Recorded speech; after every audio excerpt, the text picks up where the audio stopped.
Before the darkness takes over, let's make a pact, seal our agreement with a like and subscribe to summon the next nightmare. I have silenced the world for you. No interruptions after minute 15. Just you, the rain, and the story. In return, leave a sign of life. Tell me where you are watching from and what time it is in your world. Lock the door and let's begin.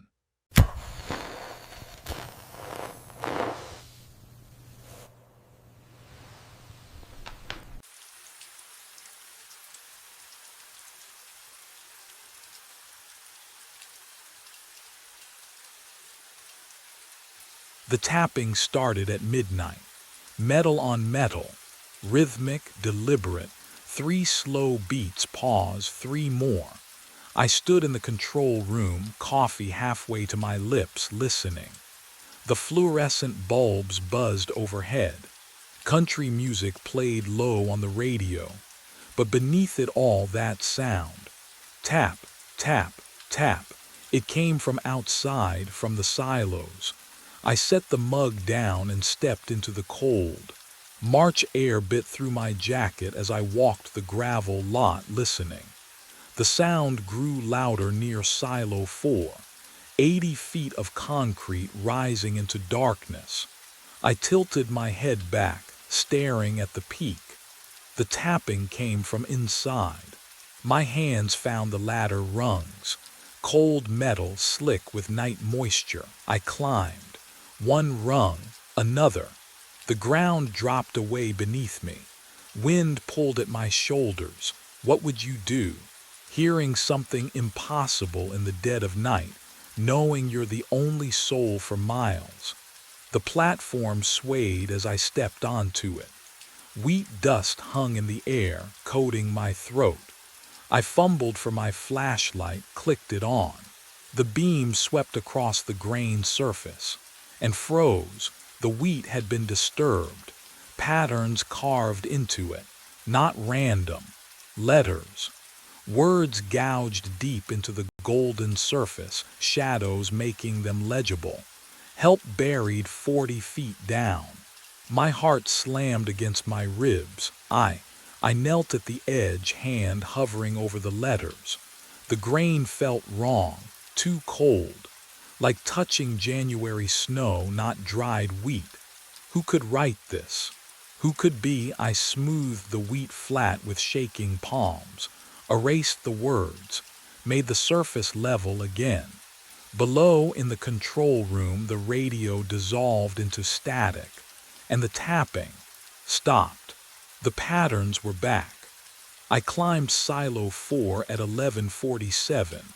Telling myself I'd imagined it all. The cold wind bit through my jacket as I gripped each metal rung, the ladder groaning under my weight. At the top, I swung my flashlight across the wheat surface. Fresh grooves cut through the grain, deeper this time. More letters, help me, my throat tightened. I had smoothed this flat last night. I had erased it. Roy Hutchins leaned against the control room doorframe the next morning, coffee steaming in his fist.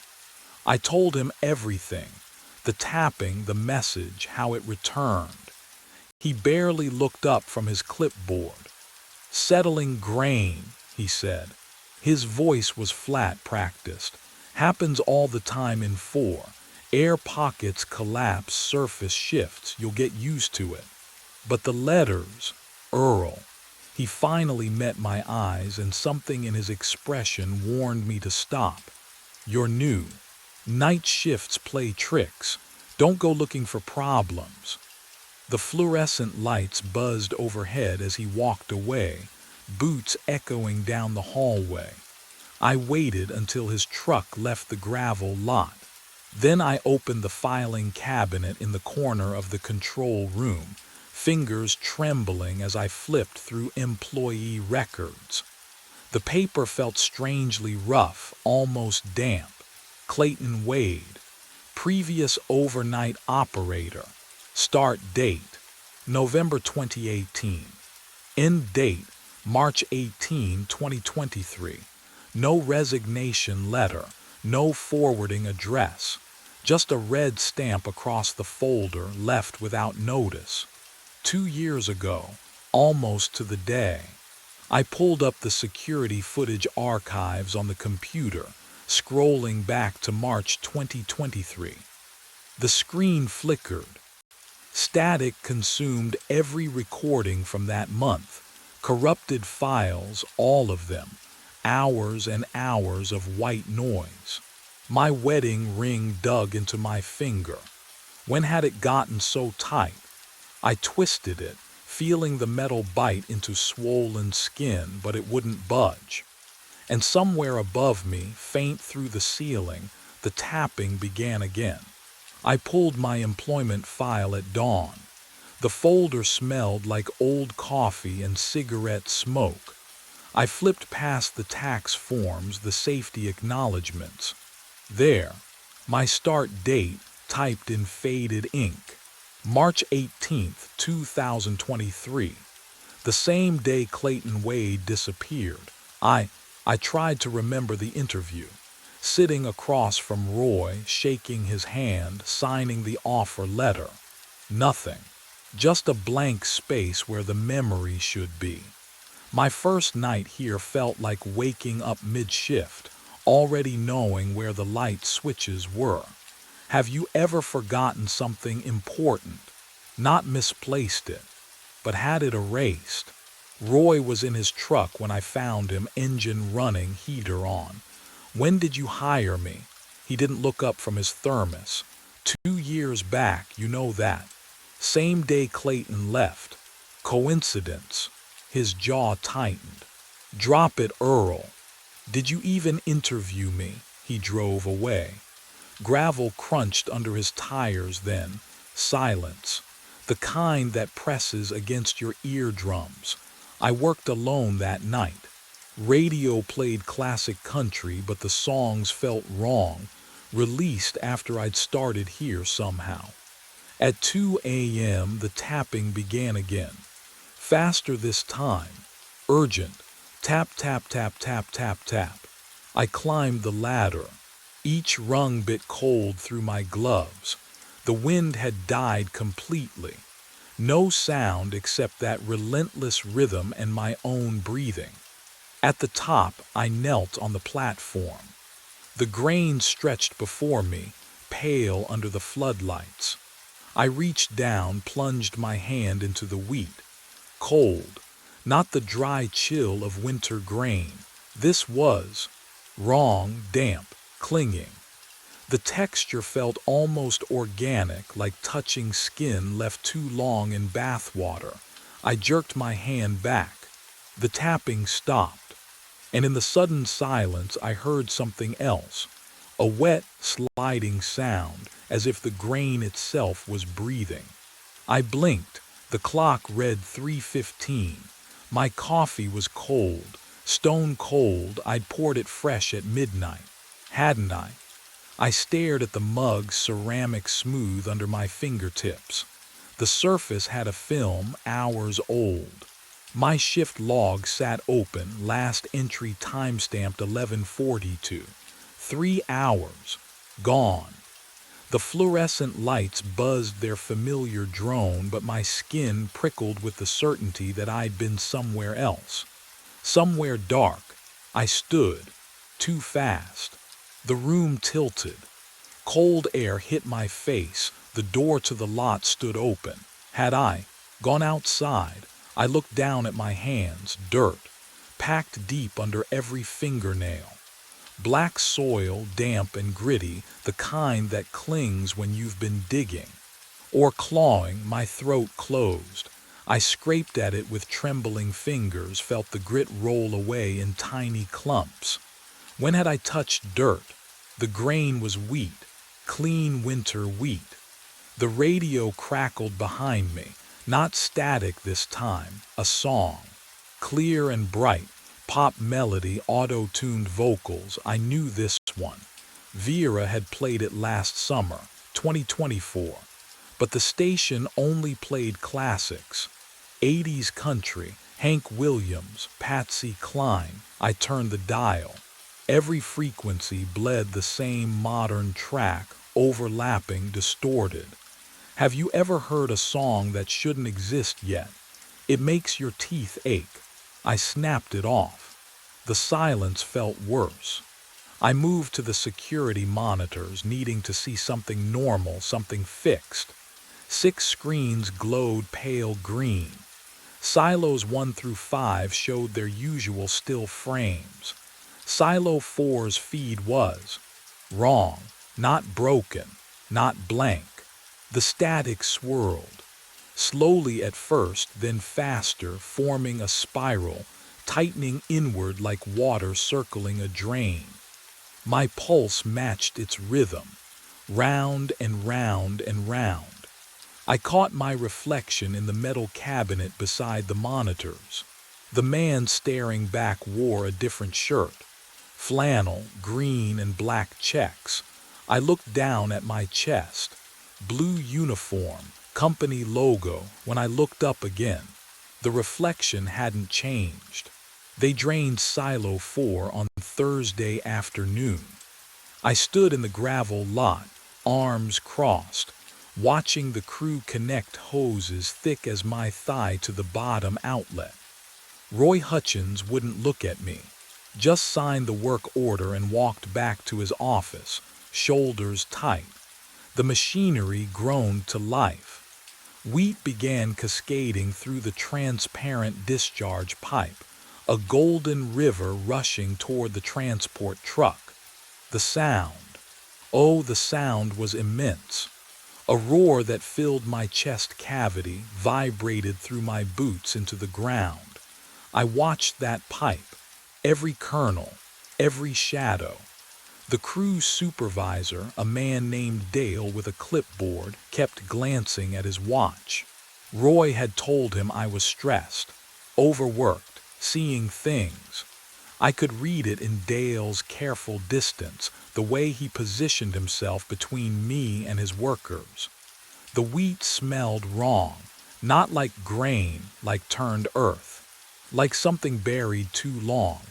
30 minutes in, I saw it, a shape, tumbling through the cascade, dark, human-sized, limbs twisted at angles that made my stomach lurch. I lunged forward. Stop but it was gone. Wheat poured smooth and unbroken.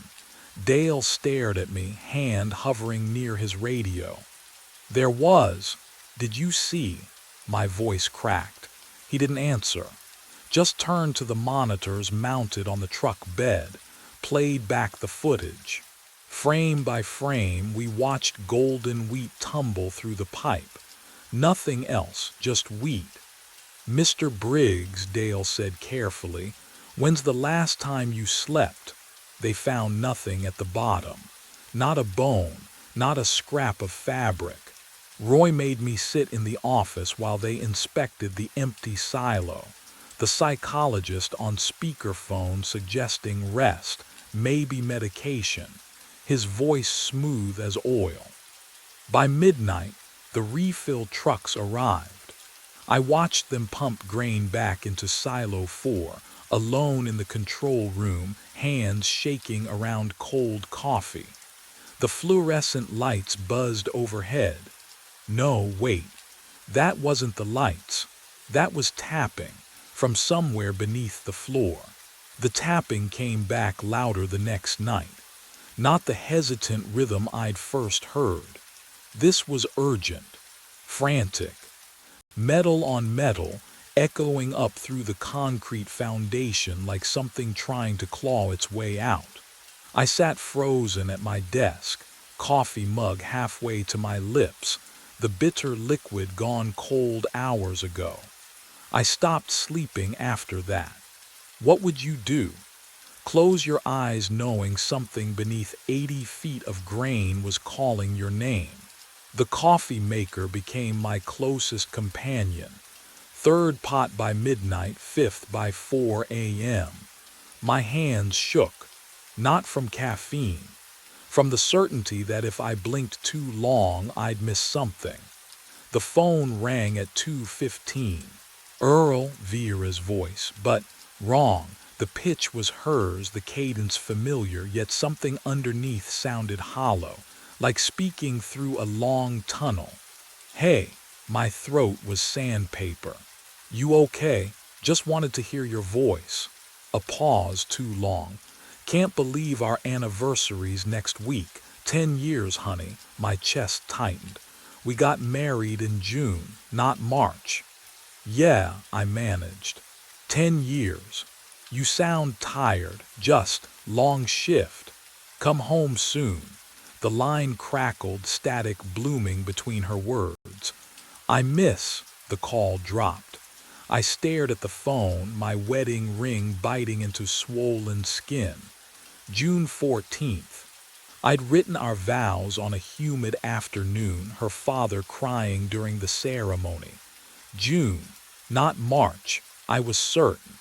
Wasn't I? Movement caught my peripheral vision. The security monitor showing Silo 4's exterior. I turned my head fully to look. The camera angle was the same. The floodlights cast identical shadows. But when I glanced back at the grained surface visible through the high window, had the wheat level dropped? Just an inch, maybe two. I forced myself to look away. Count to 10. Breathe. When I turned back, the surface had risen 3 feet higher than before. I climbed at 3 in the morning. The metal ladder bit cold through my palms, each rung slick with condensation that smelled faintly of rust and wheat dust. My flashlight beam stuttered ahead, illuminating the curved concrete walls as I ascended toward the platform above Silo 4. The tapping had stopped an hour ago, but I had to see. My boots hit the narrow platform. It swayed just slightly. The grained surface spread below, pale and rippled like skin. And there, carved deep into the wheat, letters 2 feet high, sharp-edged and deliberate, I am you. Fell March 2023, suffocating. You are standing on me. My breath caught. The flashlight trembled in my grip, standing on me. I took a step back. The platform groaned, metal singing under my weight, and beneath my feet I felt it, a vibration, rhythmic like something, pounding. Can you imagine reading your own death written in grain? The surface began to move, not settling, not shifting, moving. The wheat spiraled inward, grains tumbling over each other, forming a slow, rotating whirlpool directly beneath where I stood. The sound was wrong, too liquid, too hungry, a susurrus that climbed the walls and filled my ears. I grabbed the railing. Cold bit through my wedding ring, the metal band cutting into swollen flesh. The whirlpool widened. Faster now. Faster. Grain cascading into darkness, falling into some impossible void 40 feet down.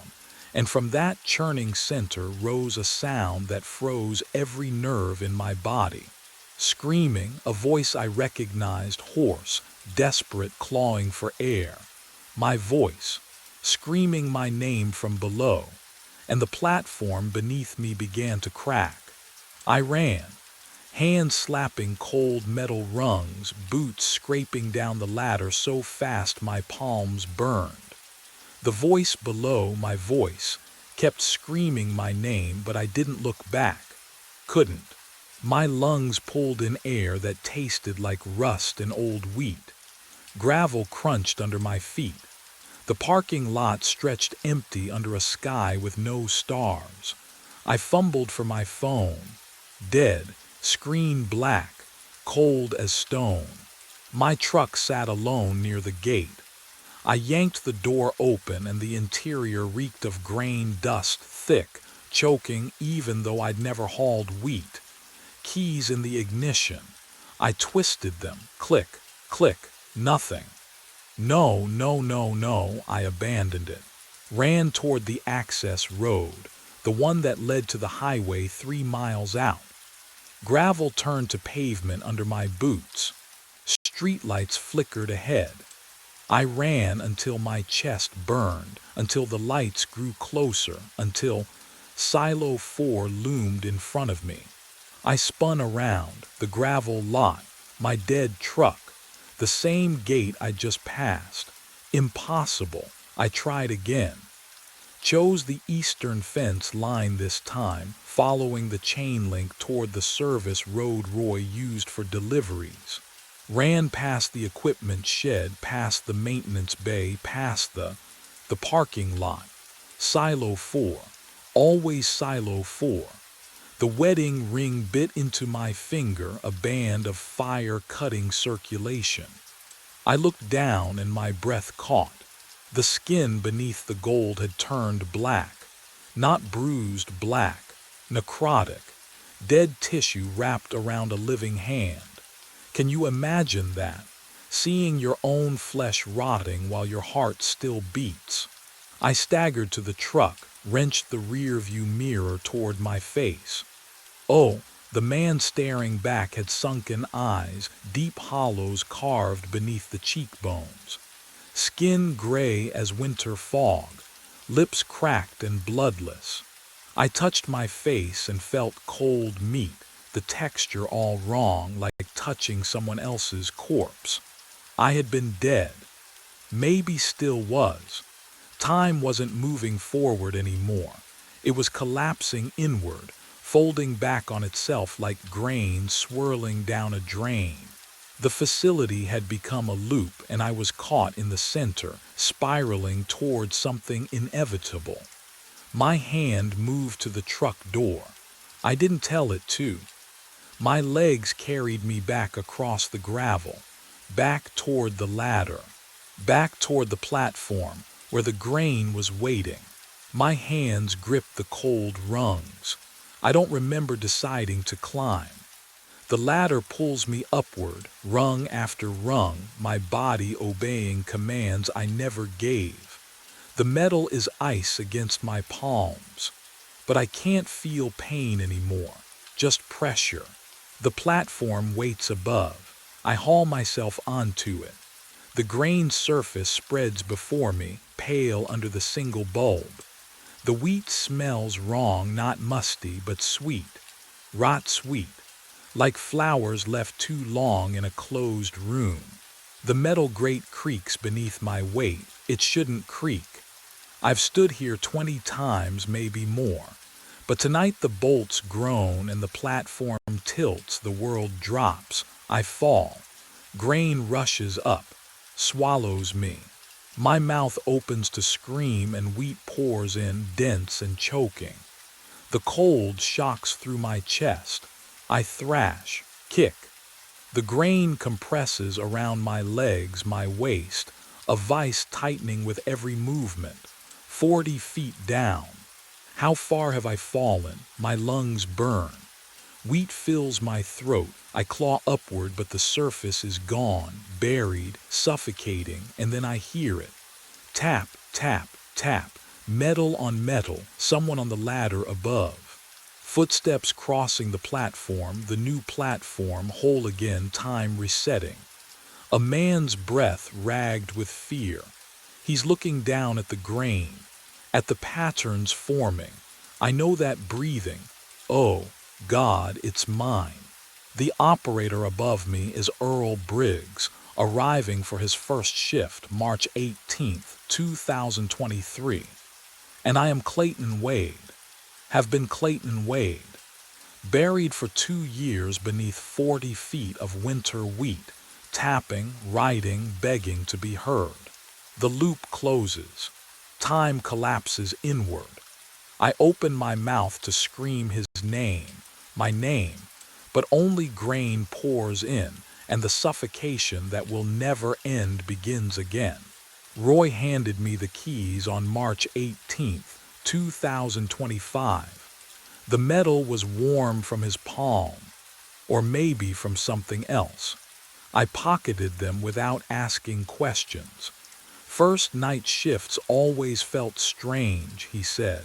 His eyes looked tired, ancient, like he'd seen this conversation 1,000 times before. The gravel crunched under my boots as I walked the perimeter. 6 silos, all identical, but silo 4. Something about the way it stood made my skin prickle. Cold air rolled off the concrete like breath from an open mouth.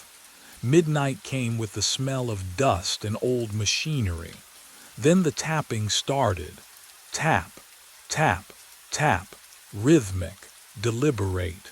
Metal on metal, echoing down from somewhere high above. I stood beneath Silo 4, listening. The sound vibrated through my chest, matching my heartbeat until I couldn't tell them apart. I should have radioed Roy. Instead, I climbed.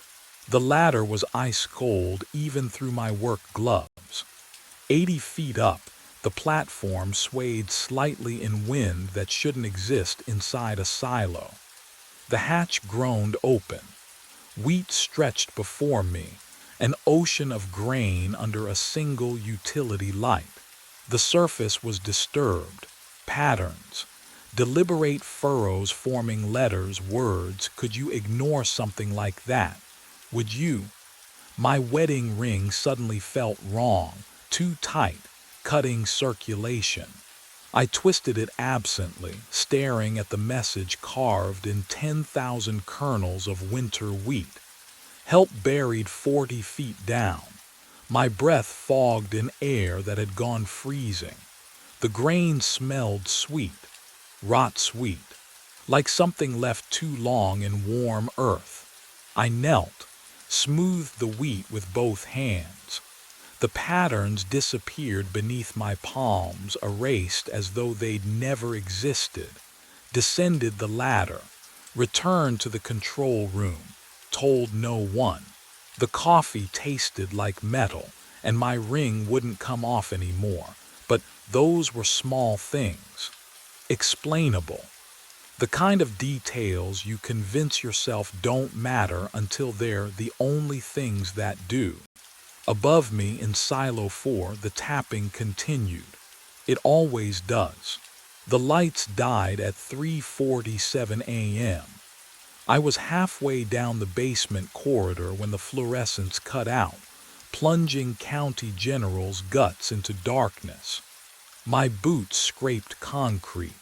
The emergency generator kicked in, that familiar diesel growl I'd heard 1,000 times, and the lights flickered back. Weak. Stuttering. I didn't need my flashlight yet. The generator room hummed steady behind me, all systems normal. I'd checked it twice already. Nothing wrong. Nothing I could see anyway but the morgue corridor. Oh, the morgue corridor was different. The overhead lights strobed there, rapid-fire pulses that turned the hallway into a flip book. On, off, on. Off, my eyes struggled to adjust. The smell hit me first, ozone, sharp and electric, mixing with something sweeter. Formaldehyde, the morgue's perfume. I squinted down the long hallway.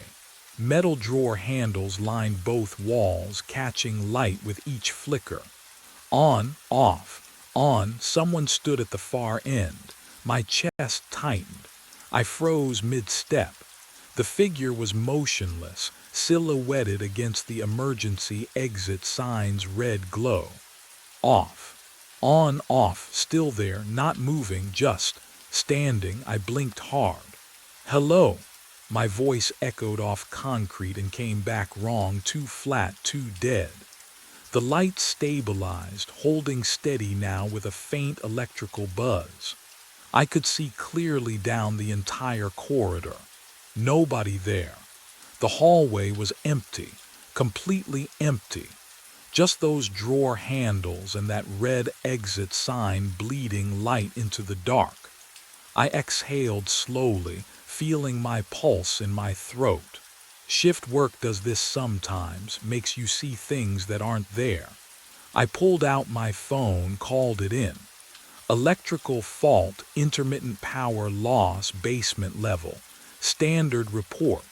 I turned to leave, but the question followed me up the stairs, cold and insistent as the formaldehyde smell clinging to my uniform. Why had the figure been wearing the same clothes as me? The call came again the next night. 3:47 a.m., exact same time. My phone buzzed with the dispatcher's monotone voice. County General, basement electrical fault, morgue corridor. I told myself it was coincidence. Hospitals have electrical problems. Old buildings, bad wiring. Nothing strange about getting called back, but I brought my heavy flashlight this time.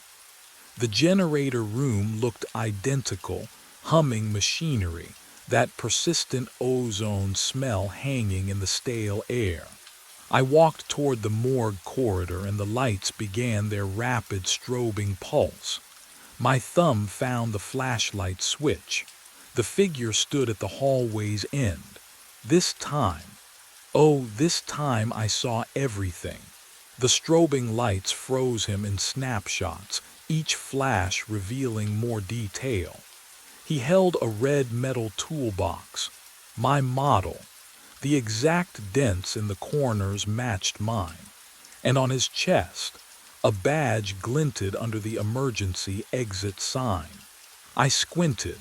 The name was mine, Marcus Levy, maintenance. My breath caught. The cold down here suddenly felt wrong, too deep, like it was seeping through my skin into my bones. The lights stabilized with an electric click. Empty hallway. Just concrete and shadows. But there, dead center in the corridor, perfectly aligned with the floor tiles, sat my toolbox. The red paint gleamed under the fluorescent lights. I looked down at my right hand. Empty. I'd been carrying it when I entered. I know I had. The weight of it, the familiar worn handle. I never set it down. Would you remember putting something down? Could you forget in just seconds? I walked forward, each footstep echoing too loud. The toolbox sat there, impossibly centered, like someone had measured the exact middle of the hallway and placed it with surgical precision. I reached for the handle.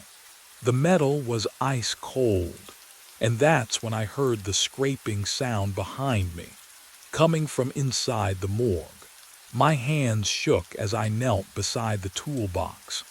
The latches clicked open, metal so cold it burned my fingertips.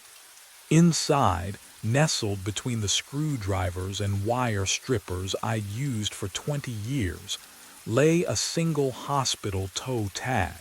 White plastic, black ink, my full name printed in block letters, Marcus David Levy. I lifted it, and my breath stopped. Today's date, December 17th. Time of death, 4:15 a.m. My watch read 4:09, 6 minutes. What would you do? Hold a tag with your name, your death, counting down like a timer you can't shut off. I wanted to laugh, to scream. The sound caught in my throat, came out as a choked gasp that echoed down the corridor. The fluorescent lights died. Total darkness swallowed the hallway, so complete I couldn't see my hands in front of my face. The generator hum continued, steady as a heartbeat, but no power reached the lights. I fumbled for my flashlight, dropped it, heard it clatter against concrete. Behind me, metal scraped against metal, slow, deliberate. The sound of a drawer sliding open on ancient rails. My fingers found the flashlight. I pressed the button, nothing, pressed again. The beam flickered once, twice, then held. I wasn't in the hallway anymore. I stood inside the morgue. The walls surrounded me, lined floor to ceiling with metal drawers. The formaldehyde smell was overwhelming now, chemical and sweet, coating the back of my tongue. One drawer gaped open at eye level, 3 feet away. Empty. Dark. The label beneath it glowed white in my flashlight beam. My name stared back at me. I stumbled backward. My spine hit cold metal, another drawer behind me. The impact sent vibrations through my ribs. I couldn't breathe, couldn't think.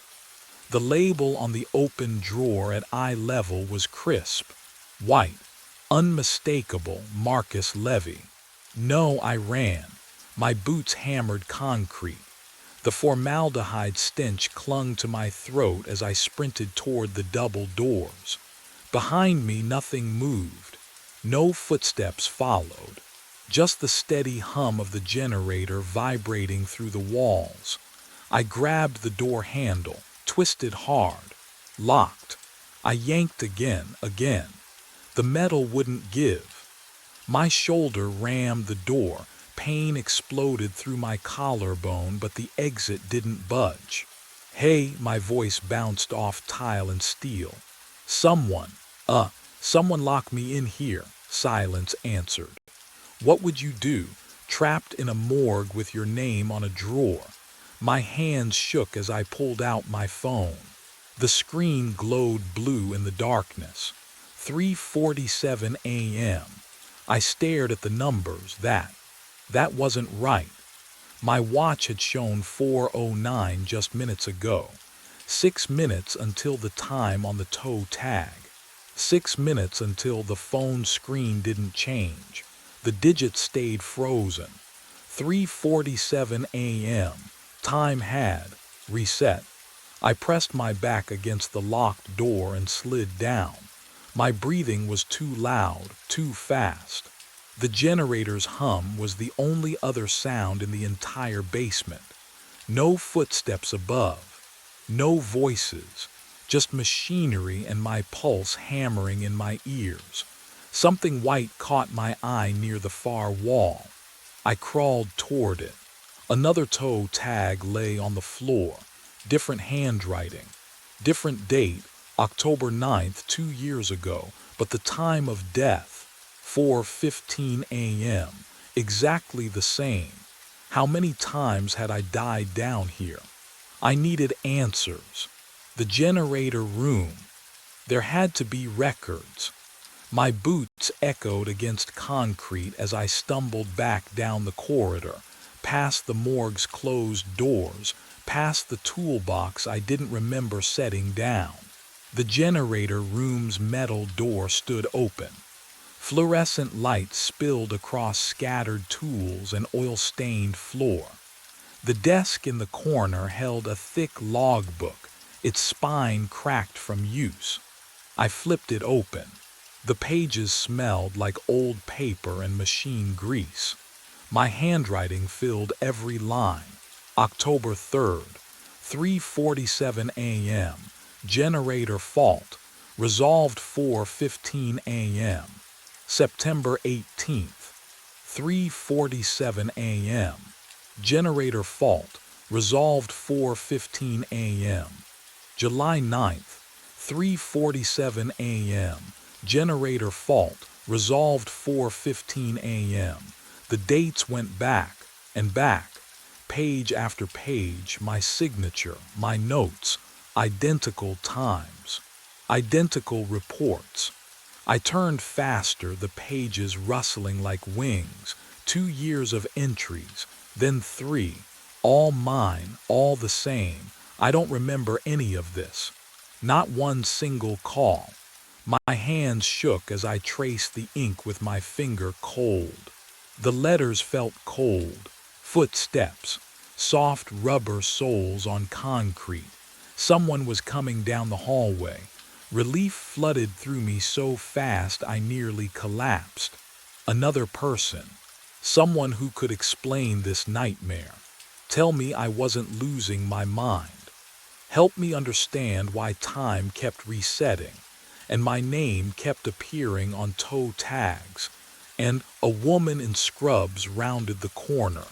Asian features, dark circles under her eyes, a stethoscope draped around her neck. Her ID badge read Chen Annie, I see you. Hey, I said, my voice cracked. Hey, I need help, something's wrong with. She walked past me, straight past, like I wasn't there. No, wait, please. I reached for her arm, my hand passed through her shoulder. She stopped at the generator room entrance, pulled a radio from her belt. Static crackled. Security, this is Chen. I'm in the basement near the generator room. Found. She paused, her breath fogging in air that had suddenly gone arctic. Found the site, Marcus Levy deceased, electrical accident, 3 years ago tonight. But then she turned and looked directly at where I stood. I called out to her, my voice cracked on her name. Annie turned toward the stairwell door, radio still crackling against her hip. She walked forward, straight through the space where I stood. No collision, no acknowledgement, nothing. The air where she passed turned cold.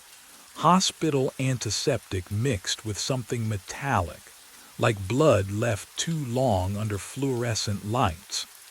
I stumbled backward against the concrete wall, my palm flat against the surface, feeling the rough texture to prove I was still. Something, Annie, please. She disappeared through the stairwell door. It swung shut with a heavy click. I followed. The stairs echoed with my footsteps. At least I still made sound. The fluorescents overhead hummed their constant electrical drone, and somewhere above, a ventilation system wheezed stale air through metal ducts. I climbed 2 flights, 3. My legs didn't tire, they should have. I'd always hated these stairs. 4th floor. ICU wing. The doors opened to absolute stillness. Every clock on the wall read 3:47. The second hands didn't move. A medication cart sat abandoned mid-hallway, one wheel still raised as if someone had been pushing it and simply stopped. At the nurse's station, a coffee cup sat tilted on its edge, liquid frozen mid-spill over the counter's lip. Steam rose from it in a motionless column. What would you do if time itself refused to move forward? I walked past empty patient rooms, beds made with crisp corners, monitors dark. No one here, no Annie, no doctors, no patients coded or dying or breathing, just the suffocating silence of a moment trapped in amber. I returned to the stairwell, descended. The basement generator room door hung open. Fluorescent light spilled into the corridor, painting everything in that sickly yellow-green glow. I stepped inside. He stood beside the generator, the doppelganger, my twin. Same uniform, same boots, same badge clipped to the same pocket. He held a wrench in one hand, staring at the electrical panel as if reading some message written in circuit breakers and copper wire. I moved closer. My breathing echoed in the small space, but his chest didn't rise or fall. Hey, he didn't turn. I reached out, touched the wrench in his hand. Ice shot up my arm, not cold, ice. The kind that burns skin on contact, that fuses metal to flesh. I jerked back, cradling my hand against my chest. Frost clung to my fingertips. The doppelganger's head turned. Slowly, his face, my face, looked at me with eyes that held no recognition, no warmth, just the empty stare of something that had been waiting a very long time. If he was the ghost, then what was I? The cold spreads from my palm up my forearm. Not just cold, absence, like touching the void between stars. The doppelganger's empty eyes bore into mine, And suddenly I'm not in the generator room anymore. I'm in a delivery ward. Fluorescent lights buzz overhead. A nurse hands me a bundle, impossibly small, fingers like flower petals curling against my thumb. The clock on the wall reads 3:47 a.m. Sophia, I whisper. Her name tastes like morning, but the memory fractures, splinters. She's 7 years old now, hospital bed, monitors beeping steady rhythms around her small frame. Pneumonia, they said. Routine, they said. I kiss her forehead before my shift. I'll be right downstairs, baby, just fixing a few things. The generator hum drags me forward through time. 3 years ago, this basement, my phone vibrating against my hip, Frank's voice crackling through, power fluctuation on fourth floor ICU. They need you now. I remember checking the electrical panel. Just one more connection. 5 more minutes to stabilize the grid. Then the intercom, a nurse's voice urgent. Code blue, ICU bed 7, code blue. Bed 7, Sophia's bed. I remember my hand hovering over the breaker. The hospital needed power. The ICU needed power. She needed. Oh God, the ozone smell is sharper now, mixed with the phantom scent of antiseptic and fear sweat. I tried to bypass the damaged circuit. Faster. My hands shaking, stripping wires, twisting connections. 4:14 a.m. The breaker sparked. Electricity doesn't care about intention. It found the path through my wet gloves, through my chest, stopping my heart at exactly 4:15 a.m. The same minute the monitors upstairs went silent. I never left this basement, never held her hand, never said goodbye. The doppelganger still stares, wrench raised, frozen in the same task I died performing. And I finally understand what I've been doing every night since. The cold left my hand burning, but the memories, they stayed. I staggered backward, breath coming in shallow gasps. The doppelganger stood motionless beside the generator, tools still gripped in pale fingers. The fluorescent lights hummed overhead, the same lights that had flickered 3 years ago, the same generator that had refused to stay online. Then, oh God, then it spoke. You didn't save her, my voice, exactly my voice. Every inflection, every worn edge I'd heard in recordings, in voicemails I'd left for Sophia when she was at school. The sound crawled under my skin. You stayed down here, it continued, turning its head toward me. Slow, deliberate. The lights failed at 4:15 a.m. she coded. The generator's hum grew louder, drowning out my pulse. You heard the alarm through the intercom but kept working. I had. The memory crystallized now, sharp as broken glass. The crackle of static, Annie Chen's voice urgent over the speaker mounted above the breaker panel. Code blue, ICU bed 7. Code blue. And my hands. My hands had stayed on the circuit breaker, trying to force the connection. Because if I could just restore power, the ventilators would keep running. The monitors would stay online. Everyone would be saved. You were electrocuted at exactly 4:15 a.m. trying to bypass the breaker. The scar on my palm throbbed. The one that wasn't there anymore, because this body, this form I wore, it was memory, not flesh. The doppelganger stepped closer. Its breath smelled like ozone, like burning wire insulation. You chose the machine over her. No, no, I chose. Now you choose every night. The lights flickered once, twice. My watch remained frozen at 3:47 a.m. What would you do if you realized the choice wasn't over? I understand now. The lights aren't broken. They flicker because my brain is dying, over and over in a 28-minute loop. The fluorescent strobe white, then dim, matching the rhythm of neurons misfiring 3 years ago when 440 volts tore through my chest. The generator hum I've heard every night isn't machinery at all. It's the electrical buzz of my last moment, replaying endlessly in whatever passes for my consciousness now. Every night I return to this basement. Every night I try to fix the breaker, restore the power, undo what cannot be undone. I thought I was being called to repair the hospital, but there's nothing wrong with the hospital. The thing that needs fixing is me, and I've been broken for 3 years. The doppelganger stands motionless beside the generator, tools in hand. I finally see the truth. He isn't haunting me, he is me.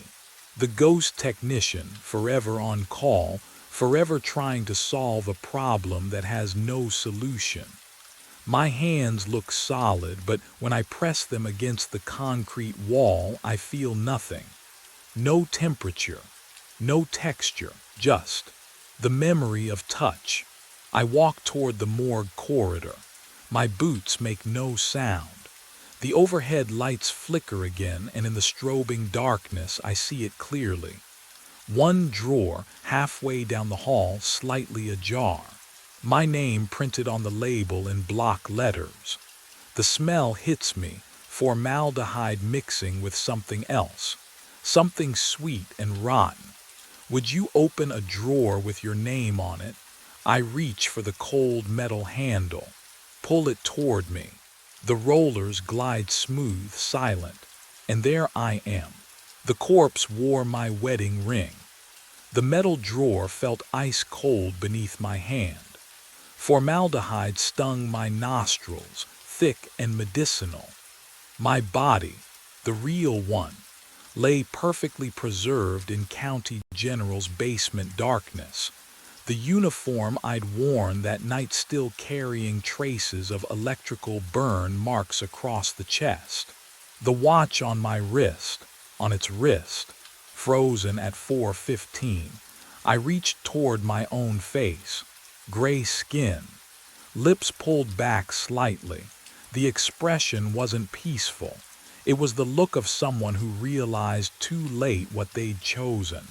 Behind me, the generator hummed its eternal song. But something had changed. The doppelganger stood in the doorway now, tools hanging loose in translucent hands. It didn't speak. It didn't need to. We both knew what came next. I could walk back to the generator room, reset the loop, spend another 3 years, another 30, trying to fix machinery that never truly broke. Or I could do what I should have done that night when the alarm started screaming through the intercom. I should have gone to her. Sophia died at 4:15 a.m. while I stayed in the basement, convinced the hospital needed me more than she did. That machines mattered more than holding my daughter's hand while her heart forgot how to beat. What would you do if you could rewind one choice? If you could loop forever, would you?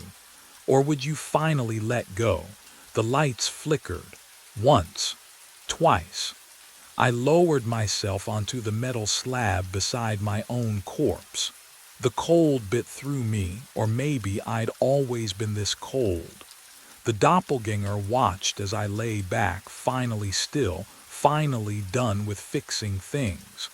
The generator's hum faded, then silence. The drawer slid shut, and the hospital released its breath. Dirt filled my mouth when I woke. I spat, tasted grit and iron. The concrete was cold beneath my cheek, rough against my skin. I tried to move, couldn't. Something held me tight around my chest. My harness, clipped to what? I blinked into darkness, vision swimming. The carabiner was locked to a safety ring bolted into the turbine foundation. When had I done that? I couldn't remember clipping in. Couldn't remember lying down. The wind howled across the Iowa flatland, cutting through my work jacket like it wasn't even there. 2 a.m. cold, October cold, the kind that makes your bones ache. I sat up slowly. My hands, oh God, my hands were shaking. Not from the cold, from something else. Something that sat in my chest like a stone, heavy and wrong. I looked down at my palms. They were pale in the darkness, trembling so hard I had to clench them into fists. The wind turbine loomed above me. Turbine 7. White paint glowing faint in the moonlight, tower stretching 200 feet into the black sky. The blades weren't turning. Silent, still. And then I remembered falling. The memory hit me like a fist. My boots slipping on the platform edge. The rail too far away. My fingers grasping at empty air. The ground rushing up, not down, because when you fall everything inverts, and the impact that should have, my radio crackled, static hiss, then a voice. Nina's voice, my supervisor, tinny and distant through the speaker clipped to my shoulder. Owen, we need you at Turbine 7. Emergency repair. Generators offline. Winds picking up. Can you get up there tonight? Tonight. I stared at the radio. My throat was dry. I tried to speak, but nothing came out at first, just a croak. I swallowed and tried again. I'm already here. Static. Long, hissing silence. Copy that, Nina said finally. Get it done. We're bleeding money every hour that turbine's down. The radio went dead. I looked up at the tower again. The ladder rungs disappeared into shadow, climbing and climbing until they vanished into the nacelle platform at the top. The generator room. The place where I'd spent 1,000 shifts doing maintenance, tightening bolts, checking oil levels, running diagnostics. The place I'd fallen from. But I hadn't fallen, had I? I was here, alive, breathing. My chest rose and fell, lungs pulling in the night air that smelled like machine oil and distant rain. Can you imagine waking up like this? Not knowing if you're alive or dead or stuck somewhere in between. The wind shifted, and I swear it sounded like breathing. Not the normal whistle through the turbine blades. Not the moan of air moving across the plains. This was different. Rhythmic, deliberate, in and out, like lungs filling and emptying. Like something massive and patient waiting for me at the top of that ladder. Every instinct screamed at me to unclip the harness, walk to my truck, drive away from this place and never look back. But I couldn't. You have to understand, I've never left a job unfinished in my life. Never walked away from a repair half done. It's not who I am. Sarah used to say it would kill me someday, this obsession with completing every task, crossing every item off the list. Turbine 7 needed fixing. Nina was waiting. The job wasn't done. My fingers moved to the carabiner. Muscle memory. I unclipped from the foundation ring and stood on legs that felt like they belonged to someone else. The harness hung heavy on my shoulders, straps digging into my ribs. The tower door stood open, just a crack. I didn't remember opening it. Inside, the ladder waited. 200 feet of narrow metal rungs disappearing up into the dark throat of the turbine shaft. I'd climbed it 1,000 times, knew every handhold, every place where the paint had worn smooth from workers' gloves.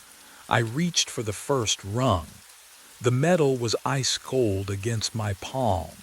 My hand was still shaking, still wrong. What would you do? If every cell in your body screamed danger but your mind said climb. I stepped onto the ladder.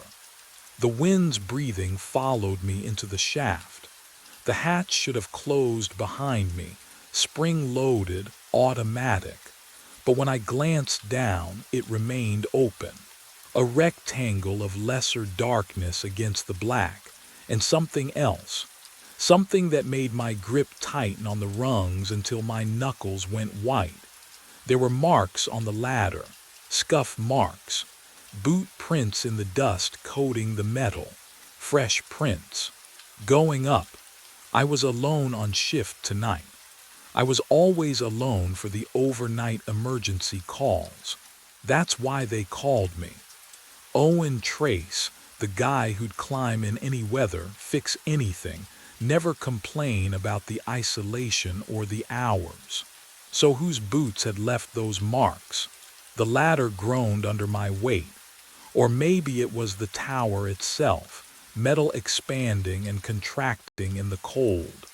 200 feet of steel shifting infinitesimally, singing its quiet song. I climbed. One rung, another. The shaft walls pressed close on all sides, barely wider than my shoulders. My breath echoed. My heartbeat thundered in my ears.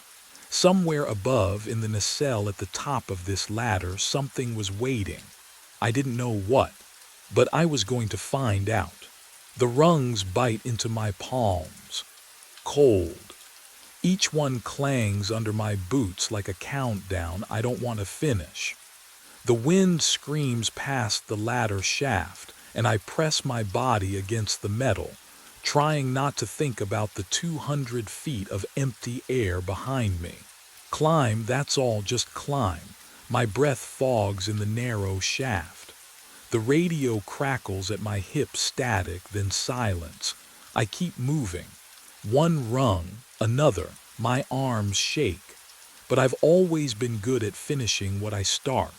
The nacelle hatch groans open under my weight. Inside, the generator room is smaller than I remember. Cramped. The smell hits me first. Stale air, metal tang, something lived in.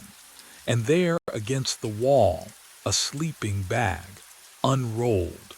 Water bottles lined up like soldiers. A spiral notebook resting on top. I crouch beside it. My knees protest. The handwriting inside is mine. Oh God, can you imagine that? Seeing your own words in a book you've never written. The dates stretch back 4 months. Daily entries, observations, routines, wind speeds, repair logs, all in my writing, getting shakier as the pages turn. The last entry is tonight's date. Tonight I climb turbine 7. My pulse hammers in my ears. I flip backward through the pages. Every single one mentions this moment, climbing, finding the notebook, reading these exact words. Over and over. The same sentences repeating like a prayer I never learned. Therefore, I've been here before. Below me the hatch slams shut. The sound echoes up through the floor, metal on metal. Final, then, footsteps on the ladder, slow, methodical. Climbing toward me. Someone else is coming up. I grabbed the radio. My thumb found the transmit button before my brain caught up. Nina, this is Owen at Turbine 7. Do you copy? Static hissed back at me. That white noise crackle that sounds almost like voices if you listen long enough. I waited. 10 seconds, 20. The footsteps on the ladder grew louder, methodical, one rung at a time. Nina, please, I need. Nothing. I switched channels. Vince. Vince, you there? The static didn't change. Same lifeless hiss, same emptiness bleeding through the speaker. My hand tightened around the radio until the plastic casing creaked. Have you ever called for help and realized no one's listening? That the void doesn't even bother to answer. Anyone, please. The footsteps stopped. I held my breath, listened. The wind outside screamed through the turbine blades, but inside the nacelle, silence. Whoever had been climbing, whatever had been climbing, was gone. Or waiting. I stayed pressed against the cold metal wall until my legs cramped. Until the darkness outside the narrow window began to thin. Dawn crept across the Iowa plains in shades of gray and rust, and I finally moved to look outside. The wind farm stretched empty beneath me. 50 turbines stood in perfect grid formation across the flatland, their blades turning slow and synchronized. But no trucks moved between them. No workers, no lights in the distant office trailer. The parking lot sat 200 feet below. Gravel, oil stains. My truck was gone. I pulled out my phone. The screen glowed harsh against my face, and the numbers there made my stomach drop. 2:03 a.m. The same time I'd woken at the turbine base. The same time on every page of that notebook. My phone had been showing 2 a.m. for how long? Hours. I'd watched the sun rise, but the clock, it had never moved forward at all. I had to get out. The ladder rungs bit cold through my gloves as I descended, 200 feet of vertical metal trembling with every gust. Each handhold echoed up the shaft, a hollow, rhythmic clanging that made my teeth ache. The wind howled outside the tower, but inside I could hear my own breathing bouncing off steel walls. Down, just keep going down. My boots found the rhythm, hand, foot, hand, foot. The darkness below felt safer than the nacelle above with its impossible notebook and frozen clocks. Whatever was happening up there, I needed ground beneath me, solid earth, real. Then I heard it, footsteps climbing up. I froze, one hand locked on a rung, vertigo pulling at my gut. The sound grew louder, steady, mechanical, exhausted. Someone was ascending toward me through the shaft. "Hello," my voice cracked. "Vince, Nina." No answer, just the footsteps. Closer now. The beam of a headlamp cut through the darkness below. I squinted against the glare, trying to see past it. A figure emerged from the shadows, climbing with the slow determination of someone who'd made this journey 1,000 times. The light hit his face. My face. What would you do? Would you scream? Run? I couldn't move, couldn't breathe. He looked. Wrong, hollow-eyed, skin too pale, like something drained of color. His work jacket hung loose on his frame. My frame. And his hands gripped the rungs with a tremor I recognized from my own exhausted nights. He climbed past me without a word, without even a glance, his breath coming in shallow gasps that didn't match the rhythm of his movements. Too fast. He was breathing too fast for someone climbing so slowly.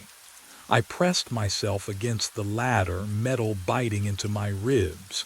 He continued up toward the nacelle. I followed. What else could I do? The questions burned hotter than my fear. Inside the nacelle, he moved straight to the notebook, flipped it open with shaking hands, and began to write. I crept closer, reading over his shoulder in the dim glow of his headlamp. The words appeared in my handwriting. I saw myself today. He paused, pen hovering.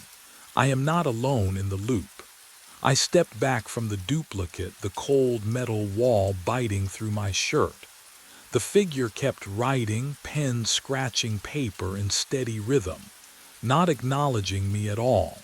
My breath came shallow, fast.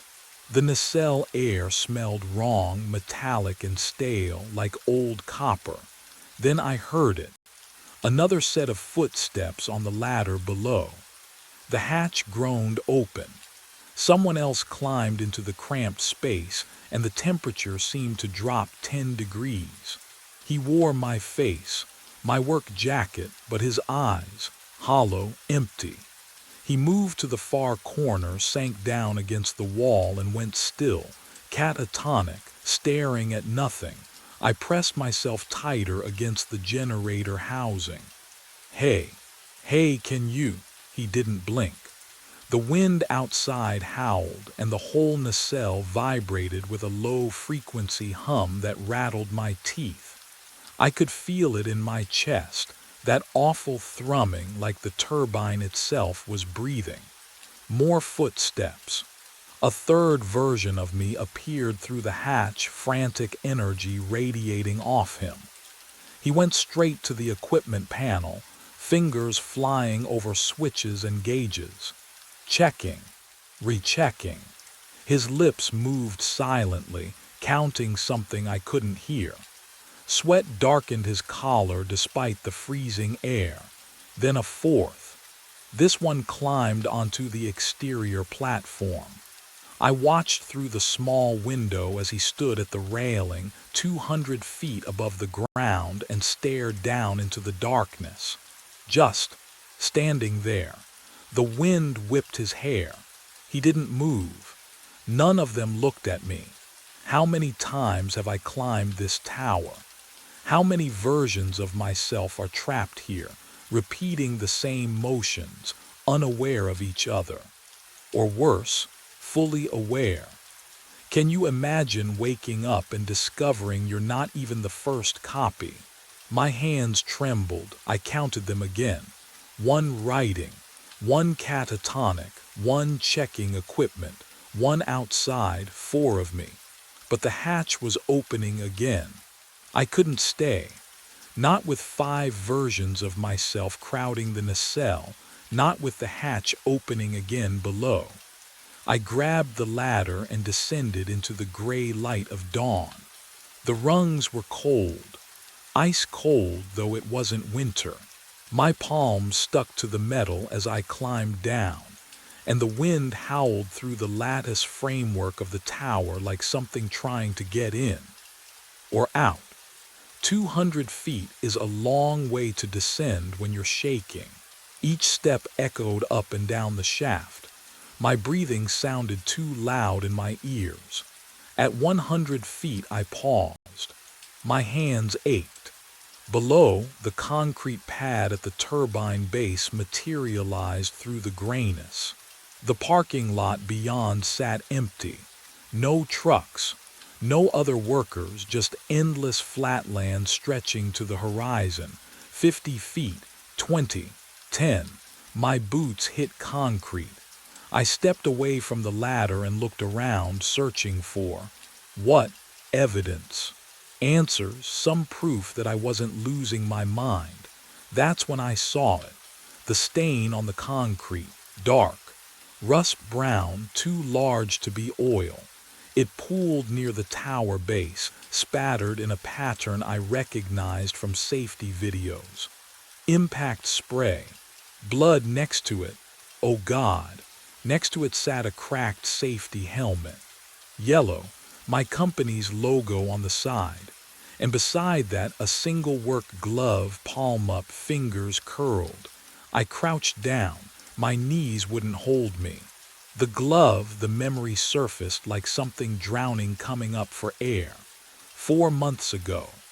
The dispatch call crackling through my radio at 2 in the morning.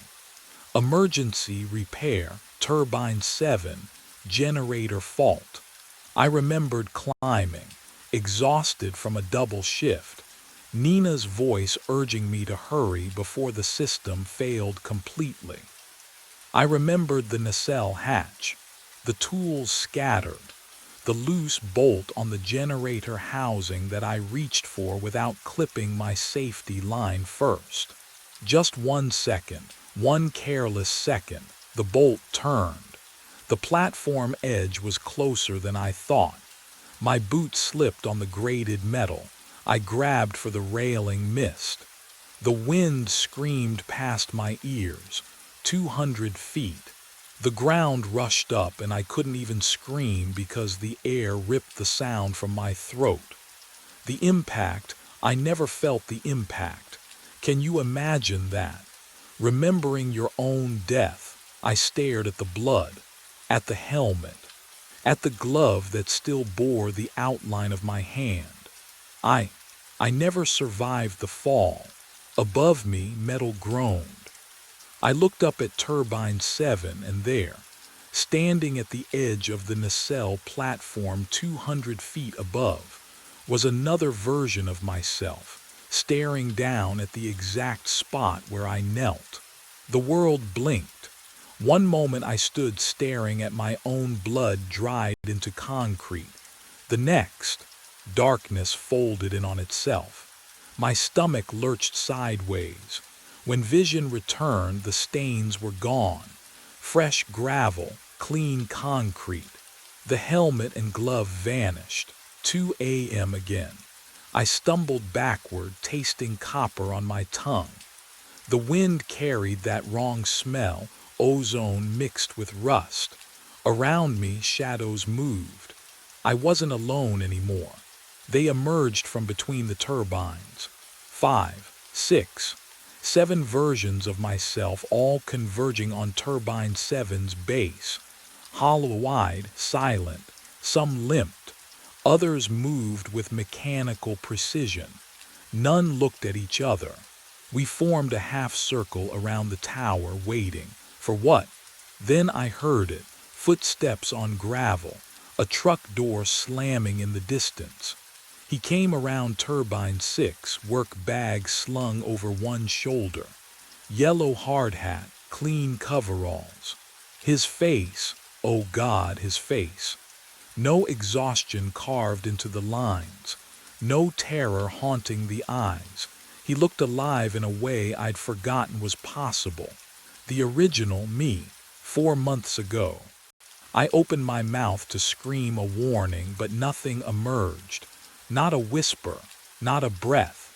My throat worked uselessly, producing only silence. I lunged forward. The other versions remained still, watching with dead expressions. He didn't see us, didn't hear my soundless screaming.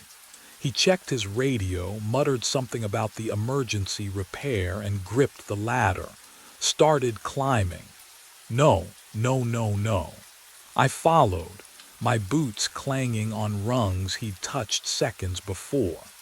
Below, the other versions began their own ascent, a procession of ghosts climbing toward inevitability. The wind howled through the shaft, but I could hear his breathing above me. Steady, confident, alive. The 200-foot climb passed in agonized silence. At the top, the hatch swung open. He pulled himself into the nacelle. I followed. The generator hummed. Tools lay scattered.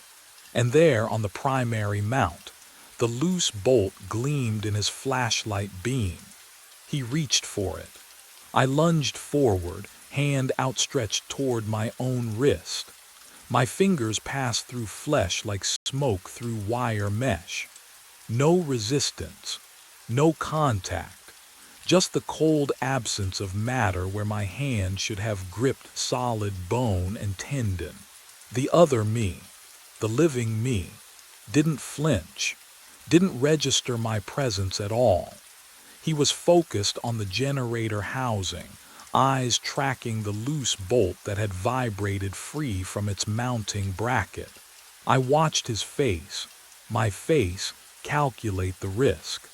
Saw the familiar frown of concentration, the way his jaw set when he'd already decided to do something reckless. Don't touch it, I tried to say. The words formed in my throat but died before reaching my lips. No sound emerged, not even breath. I was a ghost haunting my own last moments. The wind howled through the nacelle vents, carrying the sharp smell of turbine grease and ozone. Behind me, the other versions stood in their silent vigil, hollow-eyed witnesses to a tragedy they'd each lived and died through. How many times had they tried what I was trying now? How many desperate, futile attempts to change what couldn't be changed? My living self reached for the bolt. I threw my body between him and the generator housing, passed straight through, tried to knock the wrench from his hand. My fingers slipped through metal like it was made of fog. I grabbed for his shoulders, his arms, his tool belt. Nothing. I couldn't touch the physical world any more than a reflection could reach out from a mirror. What would you do if you could see yourself walking toward death but couldn't make a sound, couldn't move a single object, couldn't change anything at all? The bolt came free in his hand. The vibration hit immediately. The housing lurched sideways, throwing him off balance. His boots scraped metal. I heard the screech, felt the echo of panic that must have flooded his veins in that instant. He grabbed for the safety rail. Missed. His body tilted backward. Legs kicked empty air. The wrench tumbled from his fingers, clattering against the platform grating. Time stretched and compressed simultaneously, the way it does in nightmares when you're falling and can't wake up. He dropped through the open hatchway. The impact, oh, God. I felt it in my own chest. Not a memory, not an echo. The actual sensation of concrete slamming into ribs, vertebrae compressing, skull fracturing against the turbine base 200 feet below. Every bone breaking in sympathetic harmony across whatever thin membrane separated my existence from his. I collapsed to my knees, gasping. The nacelle spun around me. The other versions remained motionless, watching with expressions I finally understood. Not indifference, exhaustion. The world dissolved into static. I woke at the base of Turbine 7, dirt filling my mouth, harness clipped tight around my chest. The taste of soil and copper. My radio crackled to life with Nina's voice issuing the same emergency repair order. 2 a.m. again. Always. I pushed myself upright, spitting grit from between my teeth. Looked up at the tower rising into darkness. The wind sounded like breathing through broken lungs. But this time, something felt different. This time, I could still feel the phantom warmth of where my hand had passed through my own wrist. And beneath the static on the radio, buried under Nina's voice, I heard another sound. Footsteps, coming from inside Turbine 7, descending. Someone was already up there, waiting for me to climb. I push up from the concrete, but I'm also still falling. My stomach lurches, 200 feet of empty air rushing past, wind screaming in my ears. At the same time, my knees grind into gravel. Dirt crusts my tongue. I taste copper. Blood, my blood. The harness digs into my ribs, or maybe it doesn't exist at all. I can't tell anymore. I blink. And the sky flickers. Night, day, night. The turbines strobe between shadow and blazing sunlight. My hand presses against cold concrete, but phantom warmth bleeds through from somewhere else, some other wind. The footsteps I heard descending. They're ascending now, or always were.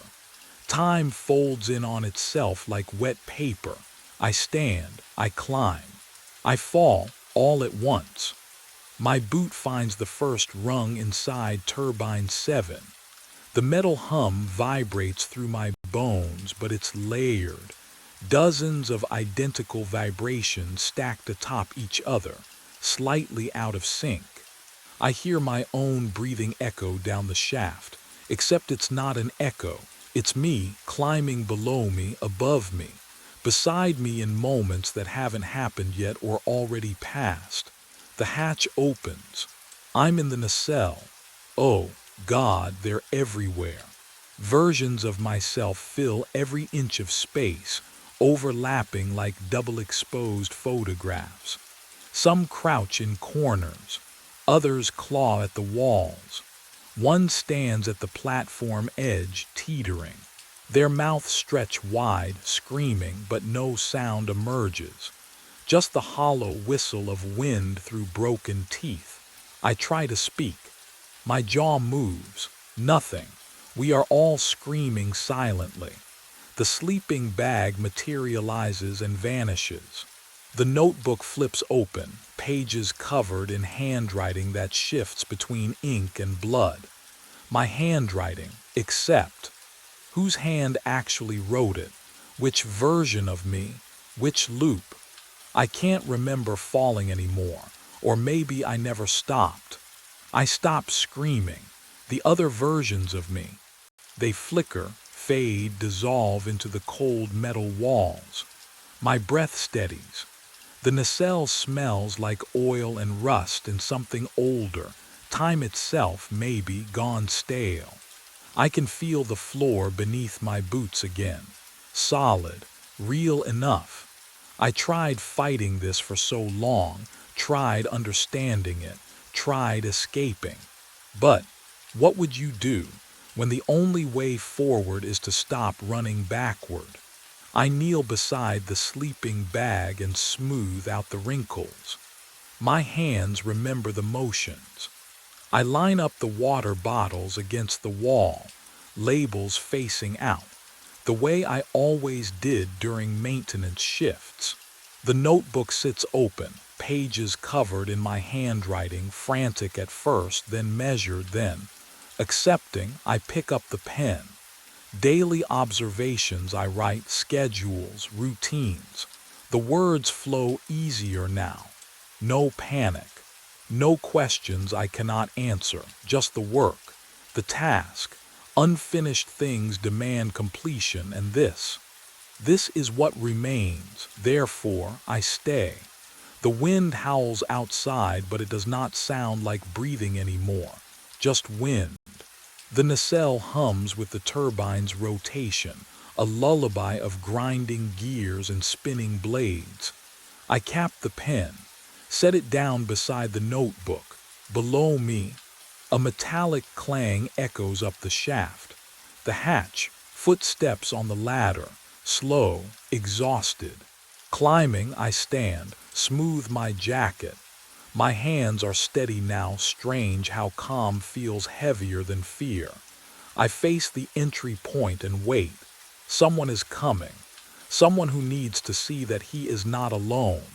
The loop continues, and I am finally home. The knock came at 3:30. I froze, syringe halfway to the sharps container. The sound echoed through the van's metal walls, 3 deliberate raps that didn't belong to this hour, this parking lot, this silence. No one donated blood at 3:30 in the morning. I set the syringe down. My wedding ring clinked against the steel counter, the only other sound besides my breathing. Outside the tinted windows, the community center lot stretched empty beneath a single streetlight. Fog crept between the painted lines. The knock came again. Harder. "We're closed," I called out, but my voice sounded thin, unconvincing. "I need to donate." The man's voice outside was flat, urgent. "Right now." I glanced at the door release. Protocol said never open after hours, but something in his tone, desperation maybe, or fear. I knew that frequency too well lately.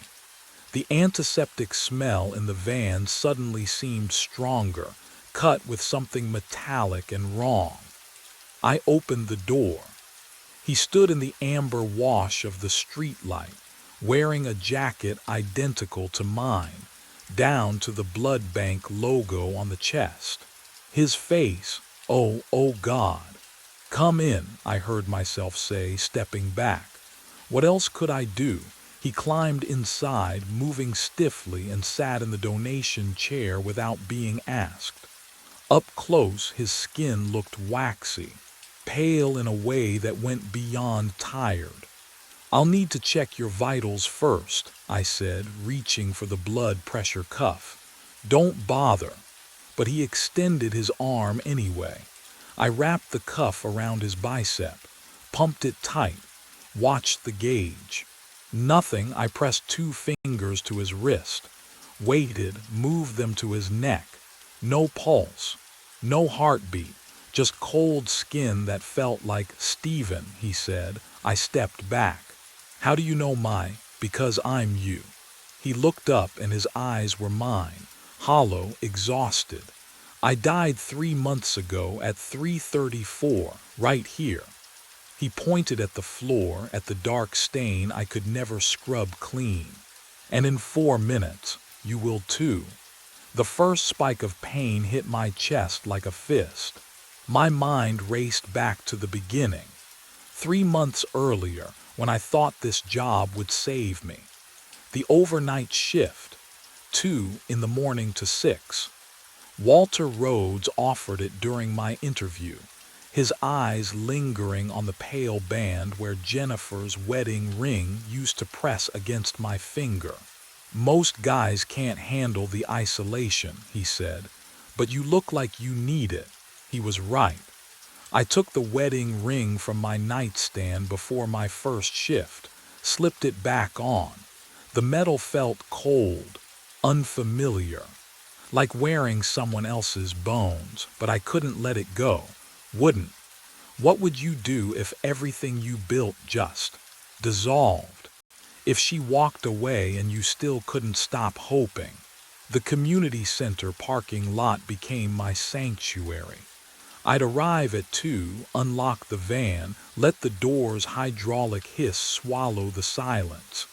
Inside smelled like antiseptic and something else. Metal, old metal, the kind of scent that sticks to the back of your throat. The routine calmed me.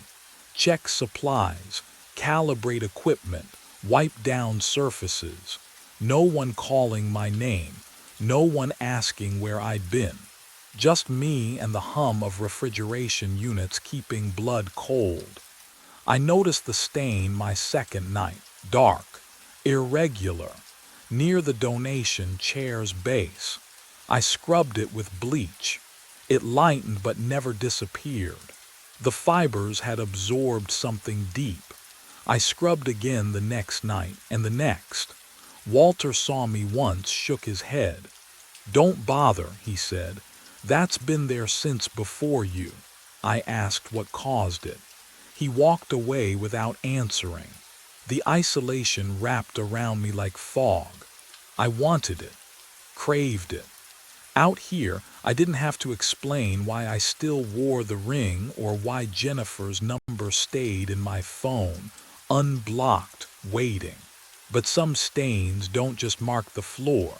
They mark what's coming. The pain hit at 3:34, not the dull ache I'd carried for weeks. This was a fist closing around my heart, squeezing until my ribs bent inward. I doubled over near the donation chair, gasping. The antiseptic smell turned sharp and metallic in my nostrils. My wedding ring felt suddenly tight, cutting circulation. Have you ever felt your body betray you? That instant when you realize something fundamental has broken. I tried to reach for my phone. My arm wouldn't obey. The fluorescent lights above started flickering. No, that was my vision, pulsing with each failed heartbeat. I stumbled backward and my knees buckled. The floor came up fast, cold linoleum against my cheek. My mouth filled with the taste of copper, thick and wet. I couldn't swallow, couldn't breathe. My eyes fixed on that dark stain I'd scrubbed for hours, the one Walter wouldn't explain. I was lying in it now, exactly in it, my vision tunneled. The edges went gray, then black, closing in like a camera iris. My heartbeat slowed, each pulse further apart than the last. I heard myself make a sound, half gasp, half whimper, and felt ashamed even as I died. Then nothing. Silence. Cold. The absence of everything. But death wasn't supposed to have sound, my alarm shrieked. That familiar, hateful beep from my truck dashboard. I jerked upright, breath tearing into my lungs. My hands gripped the steering wheel. The community center parking lot stretched ahead, empty under the single street light. The dashboard clock glowed, 2:03 a.m. I looked down at my chest. No pain, no blood. My wedding ring sat loose on my finger again. Through the windshield, the blood donation van waited in its usual spot. The door hung slightly ajar, exactly as I'd left it, or would leave it, or had just died inside it. My hands were shaking, but something else was wrong. When I exhaled, my breath didn't fog the cold air, and I could already feel the weight of routine pulling me toward the van door, like I'd done this 1,000 times before. I didn't go back the next night. Called Walter at 1:58 in the morning, voice steady, told him I had food poisoning. He grunted, hung up. Simple. I stayed in my apartment, lights on, coffee brewing, waiting for 3:30 to pass without incident. The knock came anyway.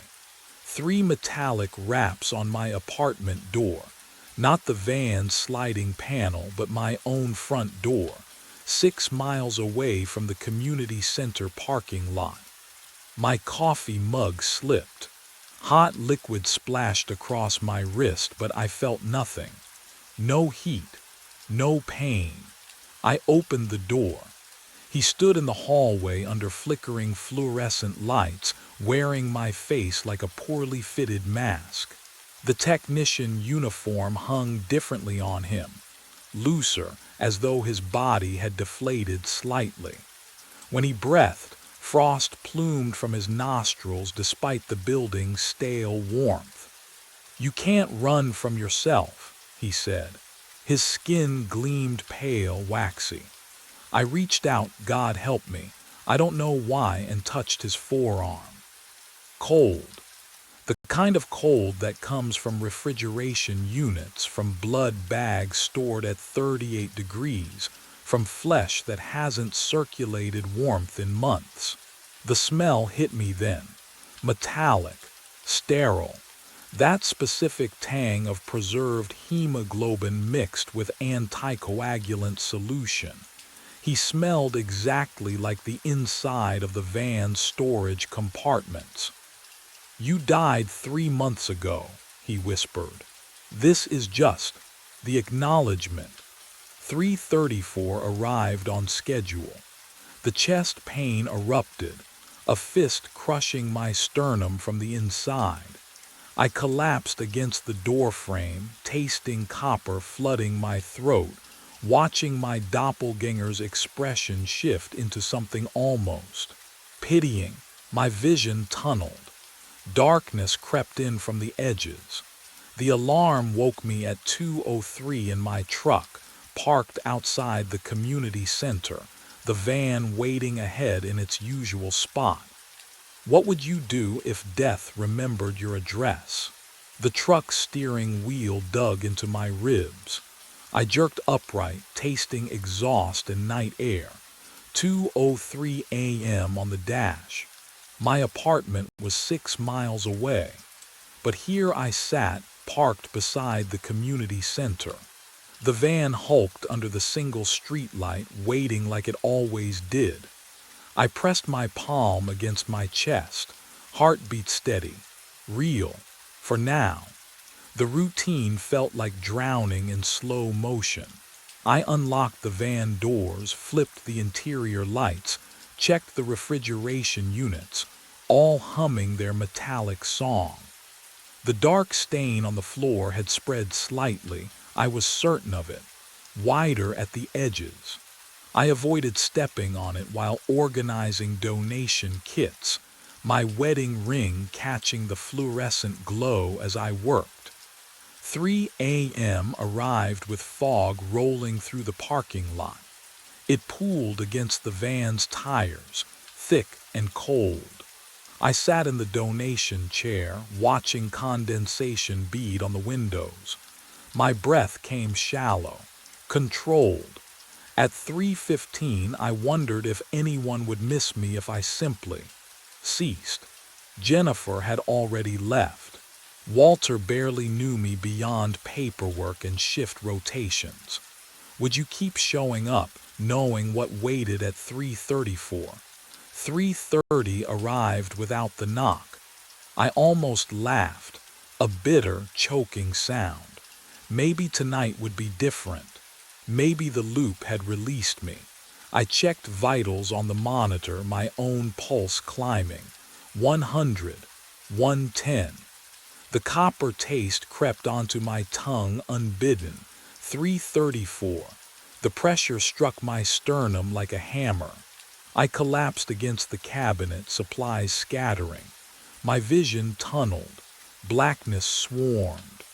The smell of refrigerated blood filled my lungs as I gasped. Alive. 3:35 a.m. I shouldn't be conscious. I crawled to the van door, shoved it open. The fog had thickened, but two figures stood at the parking lot's edge, perfectly still.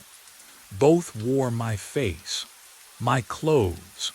One's head tilted at an angle just slightly wrong, mechanical and delayed. The original me watched from the shadows between them, observing my slow understanding. Each death hadn't erased me. It had doubled me, and I'd just died twice. I broke in at 2:15. The alarm rang at 2. I drove to headquarters instead. My hands shook on the steering wheel, but I couldn't stay ignorant anymore. Not after seeing myself multiplied in the fog, not after dying twice. If this curse had rules, someone knew them. The blood bank building stood dark against the October sky, fluorescent safety lights humming behind tinted glass. I used my access card. It still worked. The door clicked open with a sound like cracking ice. Inside, the air smelled wrong, recycled and cold, with an undertone of copper I couldn't place. My footsteps echoed on linoleum floors. Every sound felt amplified in the silence. The buzz of lights overhead, the distant hum of refrigeration units, my own shallow breathing. Walter Rhodes' office was locked. I jimmied it open with a screwdriver from my truck, metal scraping against metal until the bolt gave way. The noise made my teeth ache. His desk was pristine, too pristine, but the filing cabinet behind it, that's where I found them. Employee incident reports, dozens of them. I spread them across the desk under the desk lamp's yellow glow, fingers trembling as I read dates and times and causes of death. Marcus Brennan, cardiac arrest, 3:44 a.m., van number 7. I blinked. 3:44. No, I leaned closer. The ink was darker there, written over something else. I tilted the paper under the light.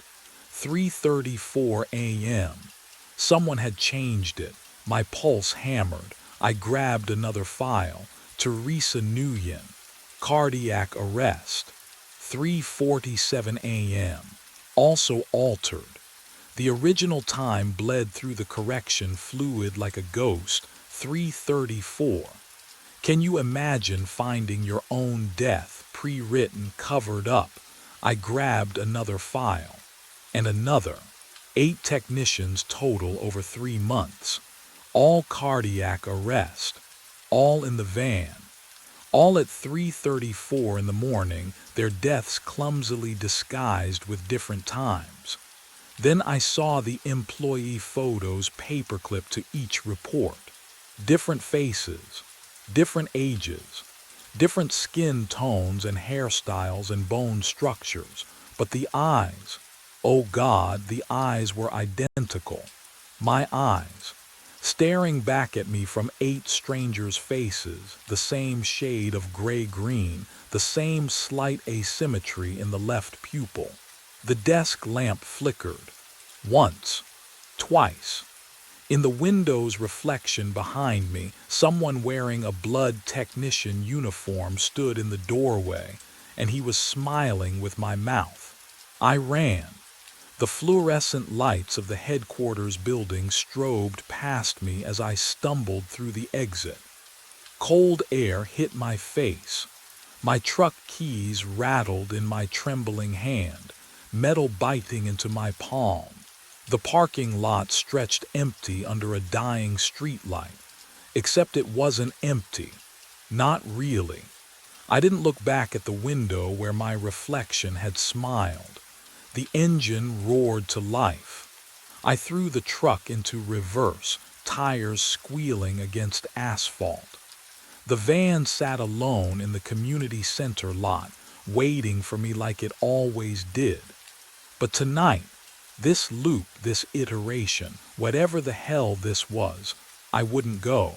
I'd break the pattern. Geography had to matter. Distance had to mean something.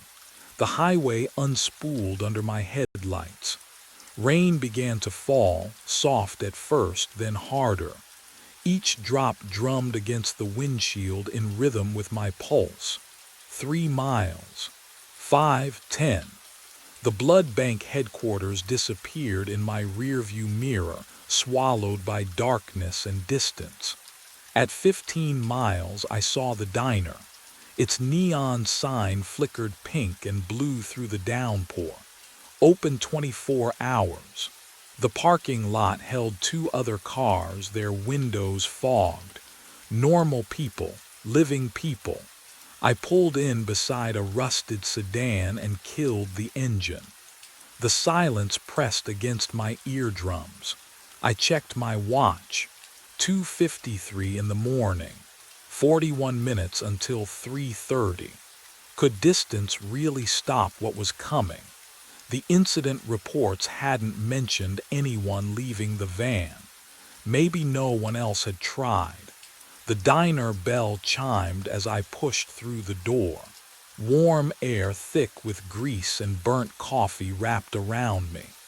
A waitress looked up from behind the counter, her eyes tired but human. No gray-green, no recognition, just a stranger seeing another stranger. I slid into a corner booth, vinyl cold against my back. The window beside me reflected the empty parking lot, rain streaking down the glass. My own face stared back, hollow-eyed, unshaven. Just me. Only me. Coffee, the waitress appeared, pot in hand. Please, she poured. Steam rose from the mug, carrying that bitter, over-roasted smell. I wrapped both hands around the ceramic, letting the heat seep into my skin. My wedding ring clinked against the rim. Have you ever run from something you knew would find you anyway? The diner hummed with artificial normalcy. A cook scraped a griddle in the kitchen. The coffee pot hissed on its burner. Rain tapped its endless rhythm, but underneath I felt it, that familiar weight. The certainty of 3:34 approaching like a train on fixed tracks. I sipped the coffee. It tasted metallic. Wrong, 3:14. The other customers had left without me noticing. The waitress wiped down the counter, her back to me. The fluorescent lights buzzed overhead, their frequency just slightly off, creating a pressure behind my eyes. I shouldn't have been able to smell antiseptic. Not here. Not 15 miles from the van. But I did. Clean. Chemical. Sharp enough to cut through the grease and coffee. The scent of refrigerated blood, of sterile medical equipment, of that cramped van interior I'd tried to escape. It had followed me, or, oh God, or I'd brought it with me, in my clothes, in my skin, in whatever part of me was already dead. 3:26. My hand started to shake. Coffee sloshed over the rim, scalding my thumb. I set the mug down carefully, watching the dark liquid ripple in concentric circles. The surface reflected the overhead light, just the light, nothing else. The rain stopped, all at once, mid-drumbeat. The sudden silence felt like pressure change before a storm, that hollow quiet that makes your ears ache. I looked out the window. The parking lot glistened under the street light, puddles perfectly still. 3:29. The waitress had vanished. The kitchen sounds had ceased. I was alone in the diner, surrounded by empty booths and the smell of something that shouldn't be there. My breath fogged the window glass. Then I noticed the coffee. Steam no longer rose from the mug. I touched the ceramic, ice cold. In the span of seconds it had frozen, not literally, but the heat had been sucked out of it like warmth fleeing a corpse. 3:30. In the window's reflection, behind my own pale face, a figure stood in the parking lot. He wore a blood technician's uniform. His hair matched mine, every strand. His posture mirrored the way I held my shoulders, the slight favor of my left side from an old injury. He didn't move, didn't blink, just watched me through the glass with eyes that caught the diner's light wrong, reflecting it back too bright, too gray-green. I spun around. The parking lot was empty, but when I turned back to the window, there he was, closer now, 5 feet from the glass. Water dripped from his uniform even though the rain had stopped. His mouth moved, forming words I couldn't hear. The same words from 3 months of loops. You're already dead. My chest tightened. Oh no, no, no, no, not here. Geography was supposed to matter. Distance was supposed to. The pain struck at exactly 3:34. A fist clenched around my heart, squeezed. I gasped, groping for the table edge, but my hands wouldn't obey. The mug crashed to the floor. Brown liquid spread across white tiles, reaching toward my knees as I collapsed. The vinyl booth seat scraped against my cheek. Cold. Everything so cold. Copper flooded my mouth. My vision tunneled, the diner lights dimming to pinpoints. Through the window, the figure smiled. Then 7 more stepped into view behind him, all wearing the same uniform, all with my face. They formed a semicircle around the diner, watching, waiting, bearing witness to the same death they'd each experienced in sequence. My lungs seized. My heart stuttered. The tiles pressed against my spine, and somewhere in my fading consciousness, I noticed the floor beneath me wasn't quite clean. There was a stain, faint, barely visible, shaped exactly like a body. My body. The waitress would find me at dawn.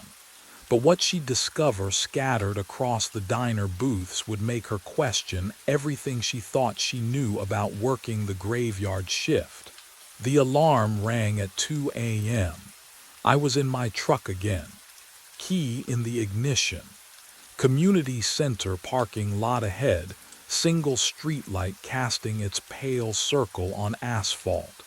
The metallic taste of death still coated my tongue, but my heart beat steady, normal, alive. I gripped the steering wheel until my knuckles went white. 7 times now.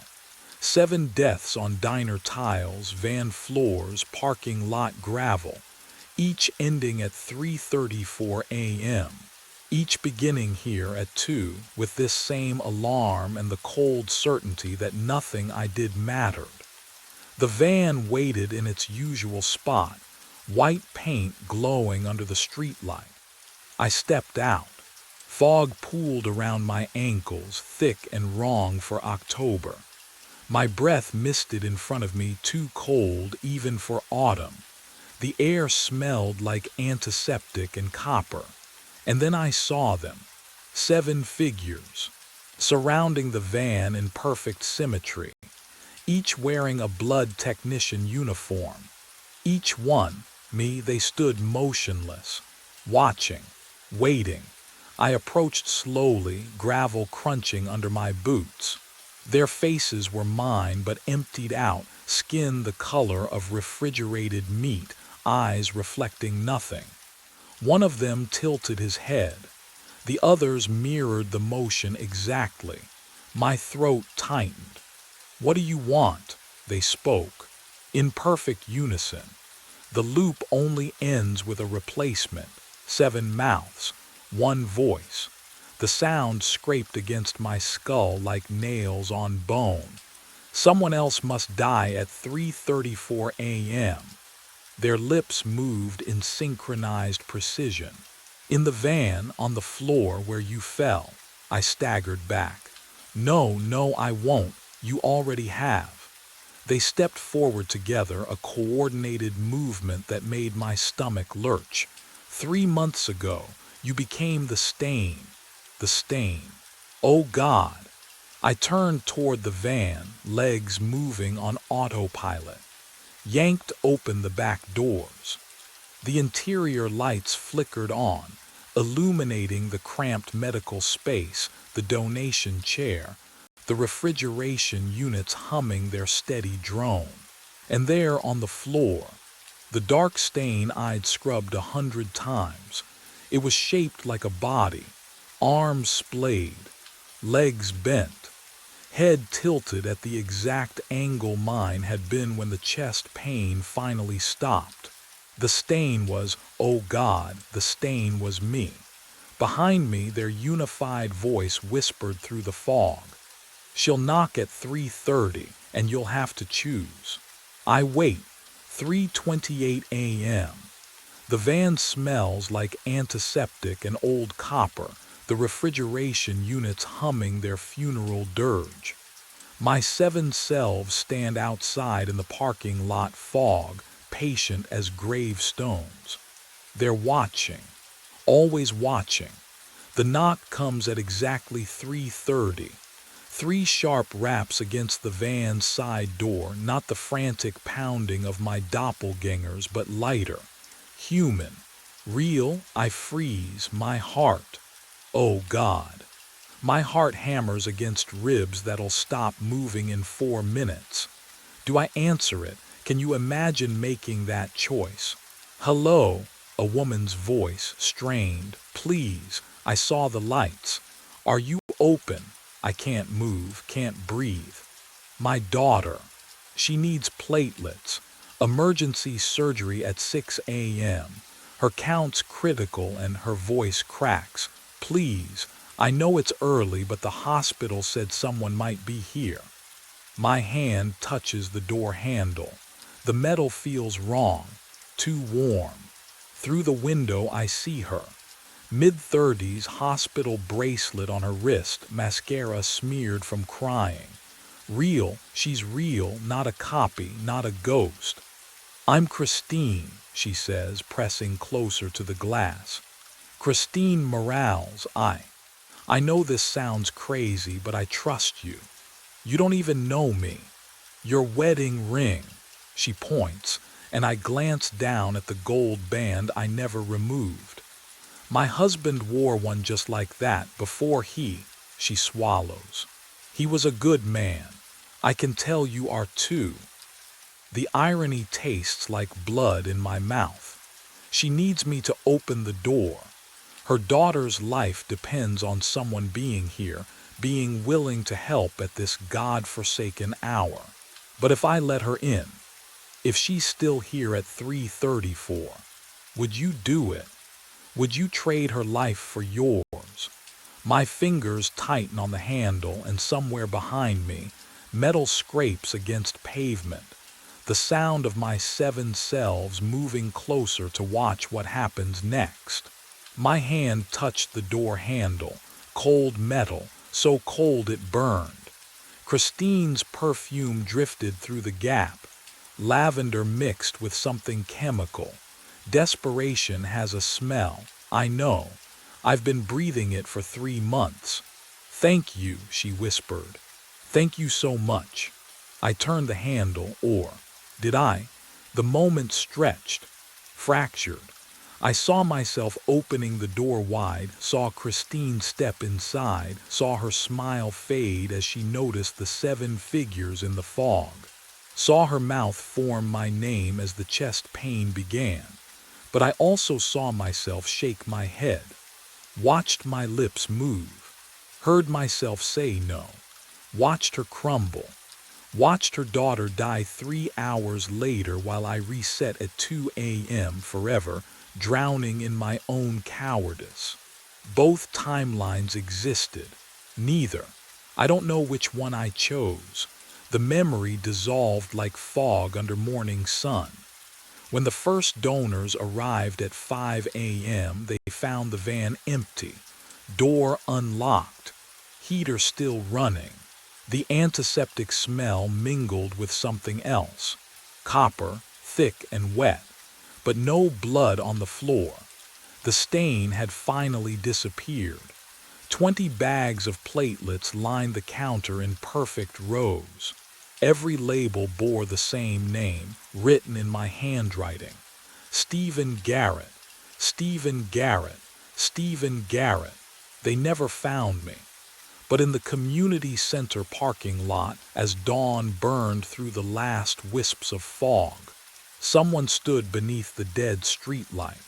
Technician uniform, familiar posture, watching the van with patient, hollow eyes, checking his watch, waiting for 2 a.m. to arrive again. The loop doesn't end, it just finds someone new. Can you hear the knock at 3:30? Because I promise you, someone always answers. Cold metal pressed against my cheek. I jerked awake. My breath fogged white in the air, thick and wrong. The hum, that constant electric hum that filled Save Mart every night. It was muffled here, distant. I pushed myself up. Concrete floor, steel walls, the meat freezer. How did I? A shopping cart stood beside me. Full. Milk, bread, frozen dinners, canned soup.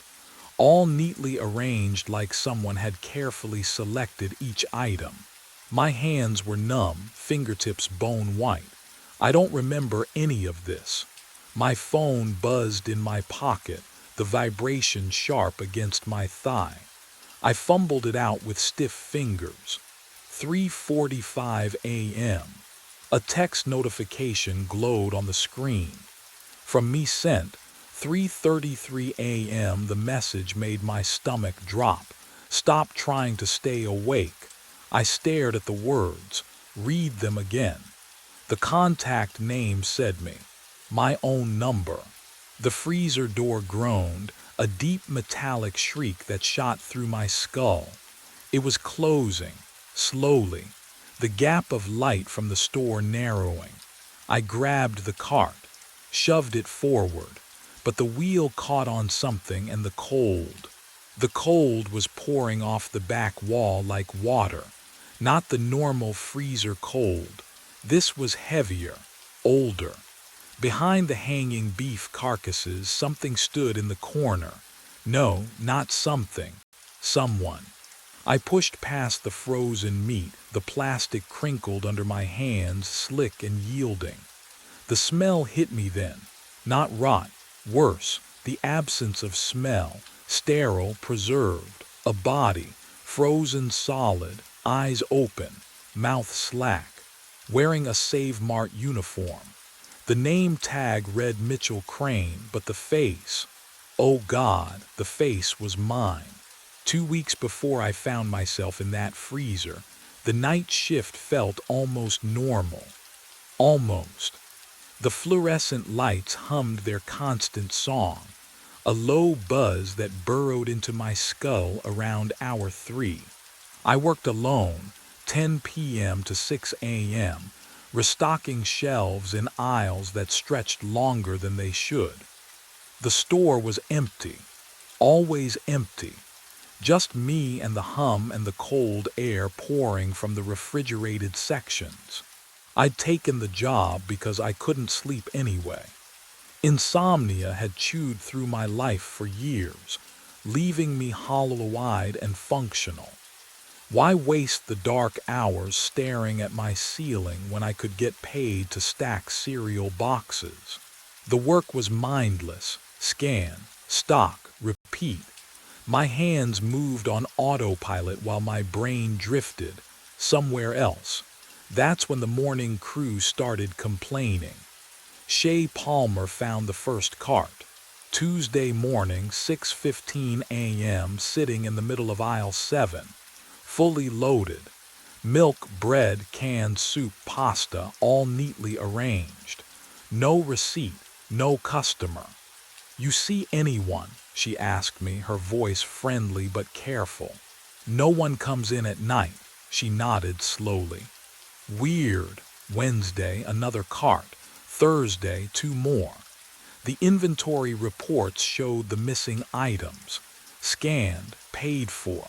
But the registers stayed dark all night and I never saw a soul. Gary Hoffman called me into his office Friday morning, his face pale under the flickering break room lights. "Jordan." He didn't meet my eyes. "We need to talk about the discrepancies." "I don't know what's happening," I said. And I didn't, did I? "I'm pulling the security footage." His fingers drummed against the desk, tap, tap, tap. From 3:30 a.m. onwards, every night this week. My stomach tightened. "I've been awake the whole time." "Have you?" The question hung between us like smoke, because honestly, could I say for certain I hadn't closed my eyes, not even for a moment? Gary's office smelled like burnt coffee and sweat. He pulled up the footage without looking at me. His hand shook on the mouse. The click echoed too loud in the cramped space. "Tuesday night," he muttered. 3:30 a.m. The screen flickered. Black and white grain showed aisle 7, cereal boxes casting long shadows under fluorescent lights. Empty. Silent. The timestamp blinked in the corner, 3:33 and 0 seconds. Then I walked into frame. My stomach dropped. You know that feeling when you see yourself in a photo you don't remember taking? This was worse. So much worse. I watched myself. Move, not the way I move. Too smooth, too purposeful. I, the one on screen, reached for a box of pasta, placed it in the cart, moved to the next aisle. That's not. "Keep watching," Gary said. The figure on screen, me but not me, filled the cart methodically. Soup, bread, milk. The exact items Shay had found. At 3:39 a.m., I watched myself scan each item at register 3. The beeps were silent on the footage, but I could imagine them cutting through the empty store. Then I restocked the shelves. Every single item, back where it belonged. At 3:45 a.m., the figure walked off camera toward the stockroom. Gary paused the video. "You told me you were organizing inventory Tuesday night. 3:30 to 4 a.m. I had been. I remembered sorting boxes, counting soap. My hands were steady then, not like now, trembling, slick with cold sweat. I wasn't, the words caught in my throat. But the timestamp didn't lie. While I thought I was in the stockroom, I was shopping, scanning, moving like something wearing my skin. 12 minutes. Gone. Vanished from my memory like they never existed. What was I doing during those 12 minutes? And why couldn't I remember any of it? I set 7 alarms on my phone for 3:30 a.m., not 3:33. Earlier. I needed to be ready, aware, before whatever took control. The footage played on loop in my mind, my own hands selecting groceries, my own body moving through the aisles like I belonged to someone else. I wouldn't let it happen again. What would you do if you couldn't trust your own memory? The fluorescent lights hummed overhead as I stocked canned vegetables. 9 rows of kidney beans. I counted each one, stayed focused. 3 a.m. came and went. I checked my phone every 30 seconds. 3:29, 3:30. The alarms erupted, 7 overlapping beeps and buzzes. I silenced them. My heart hammered against my ribs. The stockroom door stood open behind me, boxes of cereal stacked 3 high. I planted my feet, gripped the metal shelf, focused on the hum of the lights, the chemical smell of floor cleaner, the cool air from the ventilation ducts. 3:31. Dizziness rolled through my skull like a wave. No, I blinked hard. The ceiling tiles blurred, doubled, my fingers tingled, then went numb. The shelf in my hand felt distant, like I was touching it through thick gloves. I tried to call out, my mouth wouldn't move. The lights stretched into long white streaks, everything went black. When I opened my eyes, I was standing in the stockroom. Cart beside me, full, pasta boxes, soup cans, bread, milk. My hands were freezing, actually freezing, like I'd been gripping ice. The store's heat blasted from the vents, but my fingers wouldn't warm. 3:46 a.m. 15 minutes gone. My phone buzzed in my pocket. A text from my own number, sent at 3:33 a.m. This is the only way I can leave. The meat freezer's compressor kicked on somewhere in the distance, a low mechanical groan that made my breath catch. Who had my phone during those 12 minutes? Another text arrived before I could look away from the screen. I've been dead in the freezer since 2019. Behind the meat section. Let me have my 12 minutes. My hands went numb. The phone felt slick, wet. I exhaled and watched my breath fog in the air. The store was heated, always 72 degrees. My breath shouldn't be visible. I turned slowly toward the back of the store, past the cereal aisle, past the dairy coolers humming their monotonous drone. The fluorescent lights stretched long shadows across the linoleum, and at the far end, near the butcher counter, the meat freezer door stood open. Just a crack, enough to see darkness beyond. Would you walk toward it? Knowing what the text said, I did. Each step felt heavier than the last, my sneakers squeaking against the floor. The air grew colder the closer I came, impossible but undeniable. The smell hit me next. Copper. Meat, something sterile and ancient like a hospital mixed with rot. The freezer door's rubber seal had peeled back, wet with condensation. I pressed my palm against the metal handle. Ice cold. My fingers stuck slightly when I pulled the door wider. Inside, hanging beef swayed on hooks.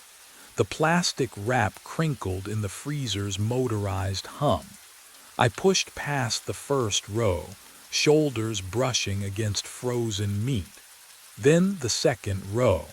My phone's screen lit my path, a pale blue glow reflecting off frost-covered walls.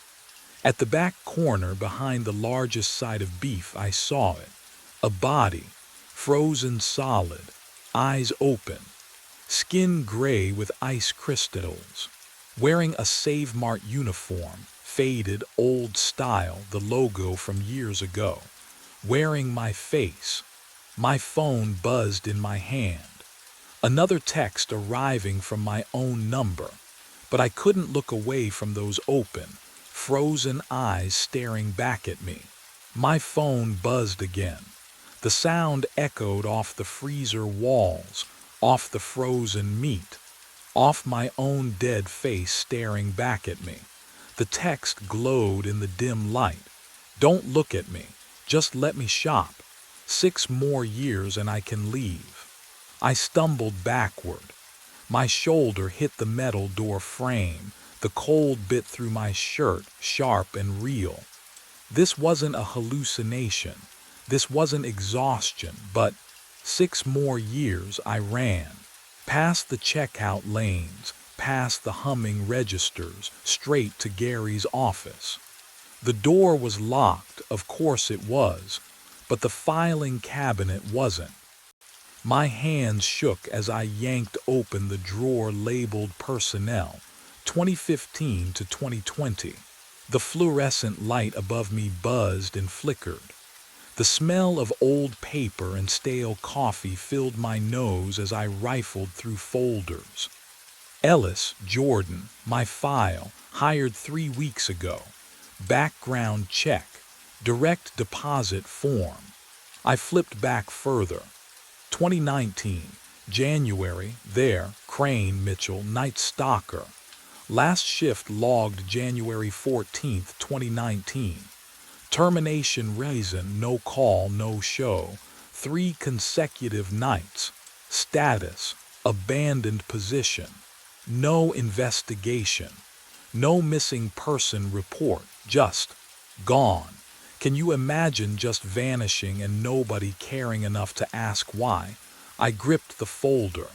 The paper crumpled under my fingers. Mitchell Crane disappeared the same way I was about to. I had to see it again. Had to be sure. The freezer door hung open like a mouth. I pushed past the hanging beef, my breath clouding in front of me even though I was holding it.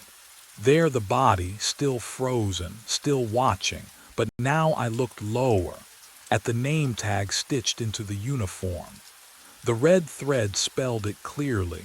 Mitchell, Mitchell's name tag, Mitchell's uniform, my face. And that's when I heard the footsteps behind me in the dark. The footsteps stopped just beyond the freezer door. Jordan, Gary's voice cracked. You shouldn't be in there. I spun around, heart hammering against my ribs. He stood in the doorway, backlit by the fluorescent glow of the meat section. His face looked 10 years older than yesterday, gray skin, shadows pooling beneath his eyes. Mitchell Crane. My voice came out steadier than I expected. Tell me about Mitchell Crane. Gary's hand gripped the doorframe. His knuckles went white. We don't talk about Mitchell. Why not? I stepped toward him, boots crunching on frost. Why isn't there an investigation report?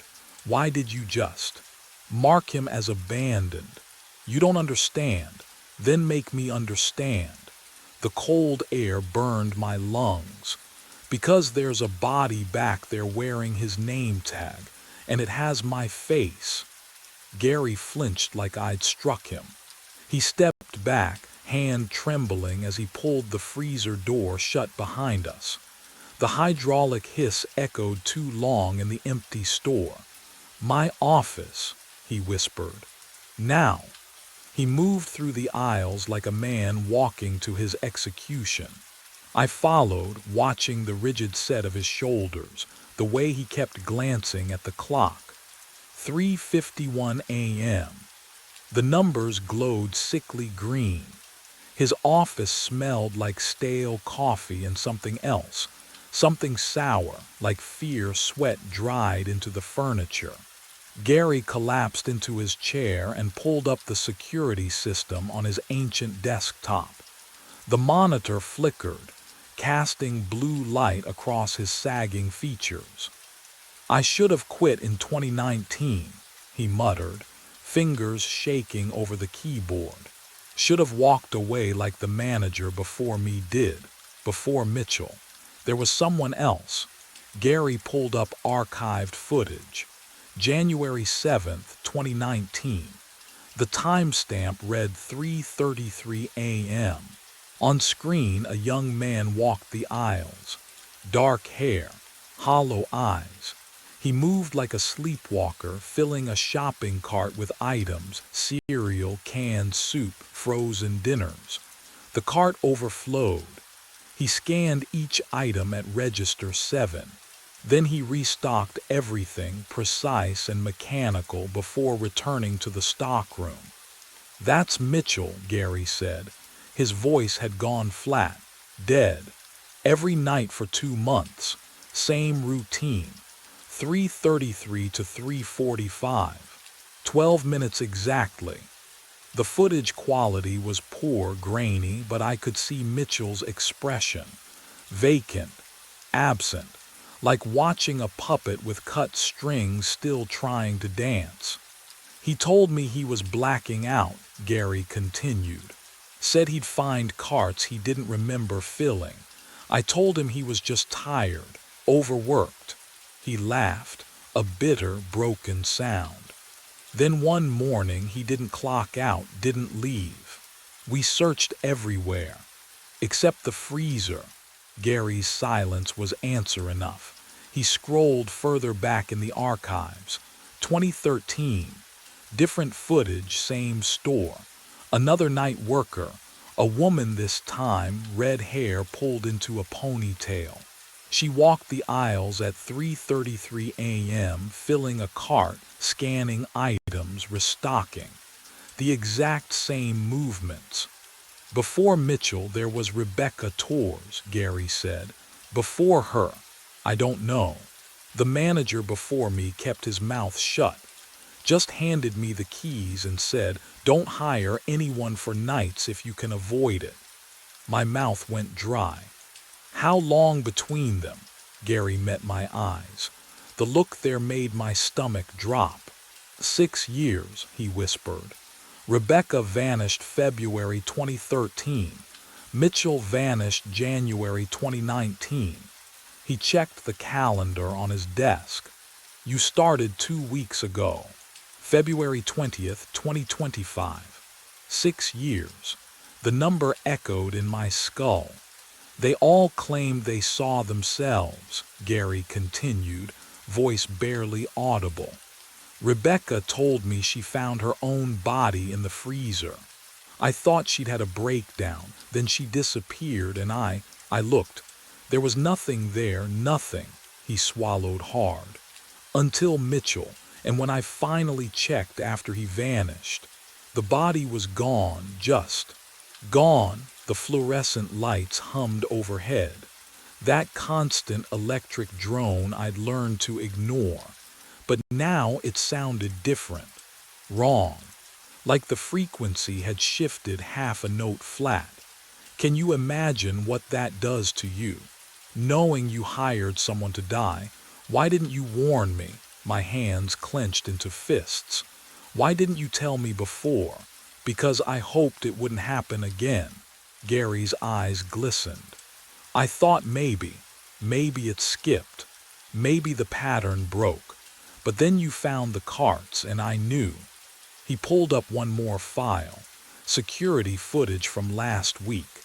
My first midnight shift. There I was on screen, walking the aisles at 3:33 a.m., filling a cart, scanning items, Restocking. The same vacant expression Mitchell had worn. The same mechanical movements Rebecca had made. I'd already been doing it for 2 weeks, every single night. "You're next, Jordan," Gary said quietly, "and I don't know how to stop it." The monitor flickered. For just a fraction of a second, the timestamp glitched, jumping from 3:33 to 3:45 and back again. 12 minutes that didn't exist. 12 minutes I'd been living without knowing. And somewhere in that missing time, something was claiming me piece by piece, preparing the space I'd occupy for the next 6 years. I tore through the stockroom like someone drowning. Metal shelves rattled under my hands. Boxes crashed to the concrete floor.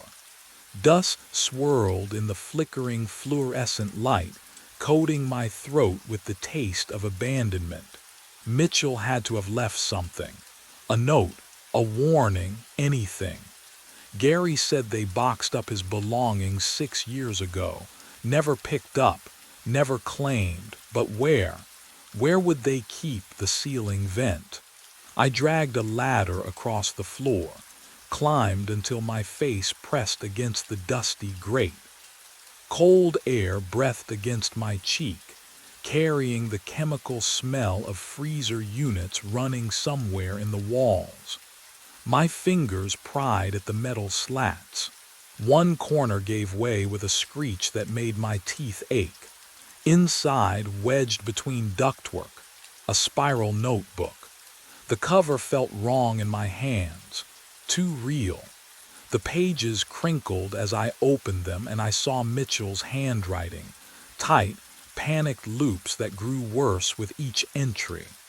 Day 43. I black out every 3:33 a.m. Can't stop it. Tried caffeine, tried pain, nothing works. My chest tightened. I kept reading. Day 67. I found my body. It's not me, it's the one before me. Rebecca's name tag. My face. How is that possible? The paper trembled, or maybe that was my hands. Day 89. The 12 minutes are all I have left. If I don't shop, I disappear completely. 6 years to pay the debt. The debt too, the rest was scratched out. Black ink gouged through paper, except for one final line written in a different pen. Shaky, desperate. It's not the store, it's what lives in the cold. I'm not sleeping tonight. The break room door scrapes shut behind me. I shove a metal chair under the handle, then drag the vending machine, inch by grinding inch, until it blocks the entrance. My phone reads 3:21 a.m. 12 minutes, that's all I need to survive conscious. Coffee burns down my throat. The bitterness coats my tongue, sharp enough to keep me tethered. I slap my face. Hard. The sting grounds me. The fluorescent lights above hum their constant electric lullaby, but I won't listen. 3:25. I pace. 4 steps to the wall, turn, 4 steps back. The clock on the wall ticks forward. But wait. Has it always ticked that slowly? Each second stretches, elastic and wrong. 3:28. My hands shake around the coffee mug. You can do this. Stay awake. Stay here. Mitchell couldn't, but maybe he didn't know what was coming. I know. I've read his last words. I've seen what waits in the cold. 3:29. The lights flicker. No. No. I slam my palm against the wall switch. Nothing happens. The fluorescents buzz louder, angry wasps trapped in glass. Then, darkness swallows everything. I scream or try to, my voice won't come. When the lights return, a half-second later, an hour, cold air shocks my lungs, the freezer, I'm standing in the freezer. Frost coats every surface. My breath blooms white. The shopping cart sits in front of me, full of items I don't remember selecting. My fingers grip the handle, already numb. The door swings shut with a heavy metallic groan. Behind the hanging beef, movement catches my eye. The body. My body, its head turns, slowly, deliberately. Frost cracks along its neck as those frozen eyes lock onto mine. Its mouth opens, ice crystals breaking from blue lips. Your turn. The voice scrapes out like wind through a tomb. Tonight.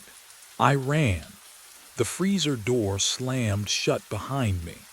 My sneakers skidded on the tile, fluorescent lights buzzing overhead like wasps trapped in glass. The front entrance glowed ahead. Automatic doors, freedom, dawn just hours away. I hit the sensor pad. Nothing. Shoved the glass with both palms. The doors didn't even rattle, locked from the inside. The break room clock read 3:32 a.m. 2 minutes. My chest tightened, breath fogging in air that shouldn't be cold but was. The vending machines hummed their monotonous chorus, oblivious. Hardware. Aisle 9. I sprinted past cereal boxes and canned goods, their labels blurring into smears of color. The axe hung on pegboard beneath a flickering tube light. My hands closed around the wooden handle, solid, real, heavy enough to break through whatever held me here. But I didn't go back to the doors. I went to the freezer. The logic felt distant, like watching myself from underwater. If the body was the anchor, if I could remove it before 3:33, maybe the cycle would break. Maybe Mitchell had never tried this. The axe blade caught the light as I raised it, then brought it down hard on the freezer's external lock. Metal shrieked. The impact vibrated up my forearms, teeth rattling. 3 more swings. The lock gave. Inside, cold air rolled out thick as smoke, carrying the smell of frost and old meat. The body lay where I'd left it, my face, Mitchell's name tag, eyes still open. I grabbed it under the arms. Rigid. Ice crystals scraped against my palms, so heavy. Dead weight has its own terrible gravity. I dragged it into the main aisle, fluorescent lights buzzing louder now, almost frantic. 3:33 a.m. Oh no, I felt it happen. Not pain, worse. A sensation like stepping out of myself. No, like being photocopied, soul and flesh split down some invisible scene. One version of me set down the frozen body and walked toward a shopping cart that hadn't been there a moment ago, hands reaching, eyes vacant. The other version stood frozen, watching, unable to move, unable to scream. When Shay found me at 6:15 a.m., the freezer was empty.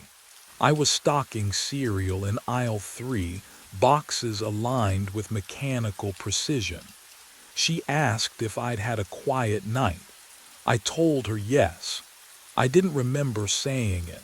I don't remember the customers anymore. But every morning there are full carts. And I know I have 5 years and 11 months left. The man on the monitor looks exactly like me. Same wrinkled blue shirt. Same coffee stain on the collar. Same scar above my left eyebrow from when I was 12 and Laura pushed me off the porch. I lean closer to the screen and the glow paints my face the same cold blue as the figure on display. But this is the telescope feed, the observatory telescope, the one pointed at the stars, the one that should be transmitting images of distant galaxies and empty space. Not this, not the control room, not me sitting in this chair. The image updates, a flicker, A refresh. And now there are two of me on screen, one sitting, one standing behind the chair. The standing version holds something in his right hand. I squint at the pixelated edge. Metal. Long handle. The wrench from the tool cabinet. The one I used 3 days ago to tighten the mounting bolts. The standing Carson raises it slowly, deliberately, above the seated Carson's head. My throat goes dry. The seated version on screen does not turn around, does not see, just stares at the monitor like I am staring now, watching himself. Watching me, I should move, should stand, should do something, but my hands grip the armrests. The vinyl is cold, too cold, the kind of cold that seeps through skin and into bone. How long have I been sitting here? The wrench rises higher. I open my mouth to shout to warn the Carson on screen, but the air tastes wrong. Metallic, sharp, like ozone after a lightning strike. That smell that means something burned, something broke. Then I hear it, breathing, not mine, behind me. Can you imagine that? The exact moment you realize the thing you are watching is watching you back. I spin in the chair, fast, too fast, the room tilts. And there it is, metal falling through fluorescent light. A wrench, descending toward my skull. I throw my hands up, feel nothing. Then I am sitting in the chair again, hands on the armrests, facing the monitor. On screen, a body crumples, my body. The standing Carson drops the wrench. It clatters. He bends down, grabs the body by the ankles, and drags it toward the corner where the shadows pool. But I am still sitting here, still breathing, still watching myself disappear into the dark. My mind claws backward. 14 nights before that monitor showed me dying. The control room was empty when I arrived. Cold air leaked through the narrow windows. I unlocked the tool cabinet, counted the wrenches by habit. 3. The same 3 that had hung there for 6 months. Equipment hummed its usual lullaby. I logged in at 11:58, 2 minutes early. Always 2 minutes early. The telescope was in standby mode, exactly where I'd left it. I poured burnt coffee from the thermos, the kind that keeps you wired but never truly awake. My hands smelled like metal and dust. Outside, New Mexico stretched black and infinite. No headlights, no neighbors. Just me and 8 tons of steel pointed at nothing. The monitor flickered. I glanced up. The telescope status had changed. Active. Coordinates locked. Deep Space Sector ZK7. I stared at the screen. I hadn't touched anything. My fingers moved to the keyboard. Override command. Enter. The cursor blinked. Nothing happened. I typed abort. The system ignored me like I wasn't even there, like my commands were coming from some other timeline. The telescope motor engaged with a low grind. Through the window, I watched the massive barrel pivot, smooth, deliberate, aiming at coordinates I absolutely did not program. My chest tightened. 40 light years out, empty space.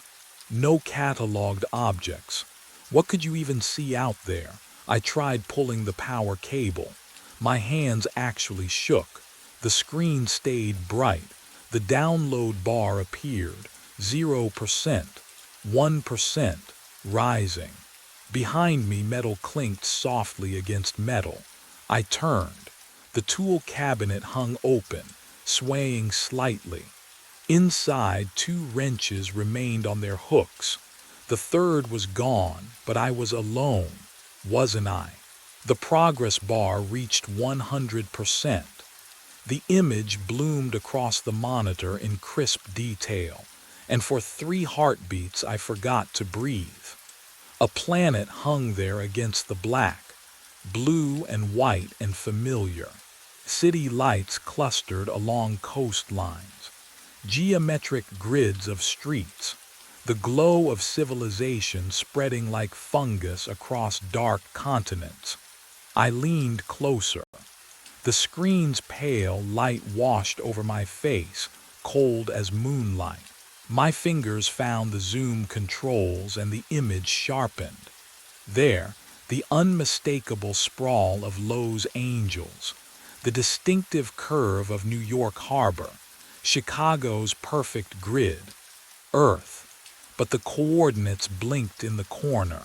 40 light-years out, Deep Space Sector ZK7. I pulled up the archive maps, hands trembling now. 1985 topographical data, overlaid them on the telescope image. The match was perfect. Every coastline, every city boundary, down to individual highway systems that hadn't existed in 1970 and wouldn't survive past 2003. 40 light years away, which meant 40 years ago. Light speed, simple math. I was looking at Earth from 1985. Except I pivoted in the chair, stared through the narrow window at the telescope's massive silhouette against the New Mexico stars. The barrel pointed northeast, toward empty space, toward nothing. The air tasted like copper and ozone. My breath came shallow now, loud in the silence. Can you imagine discovering that the universe is looking backward at you?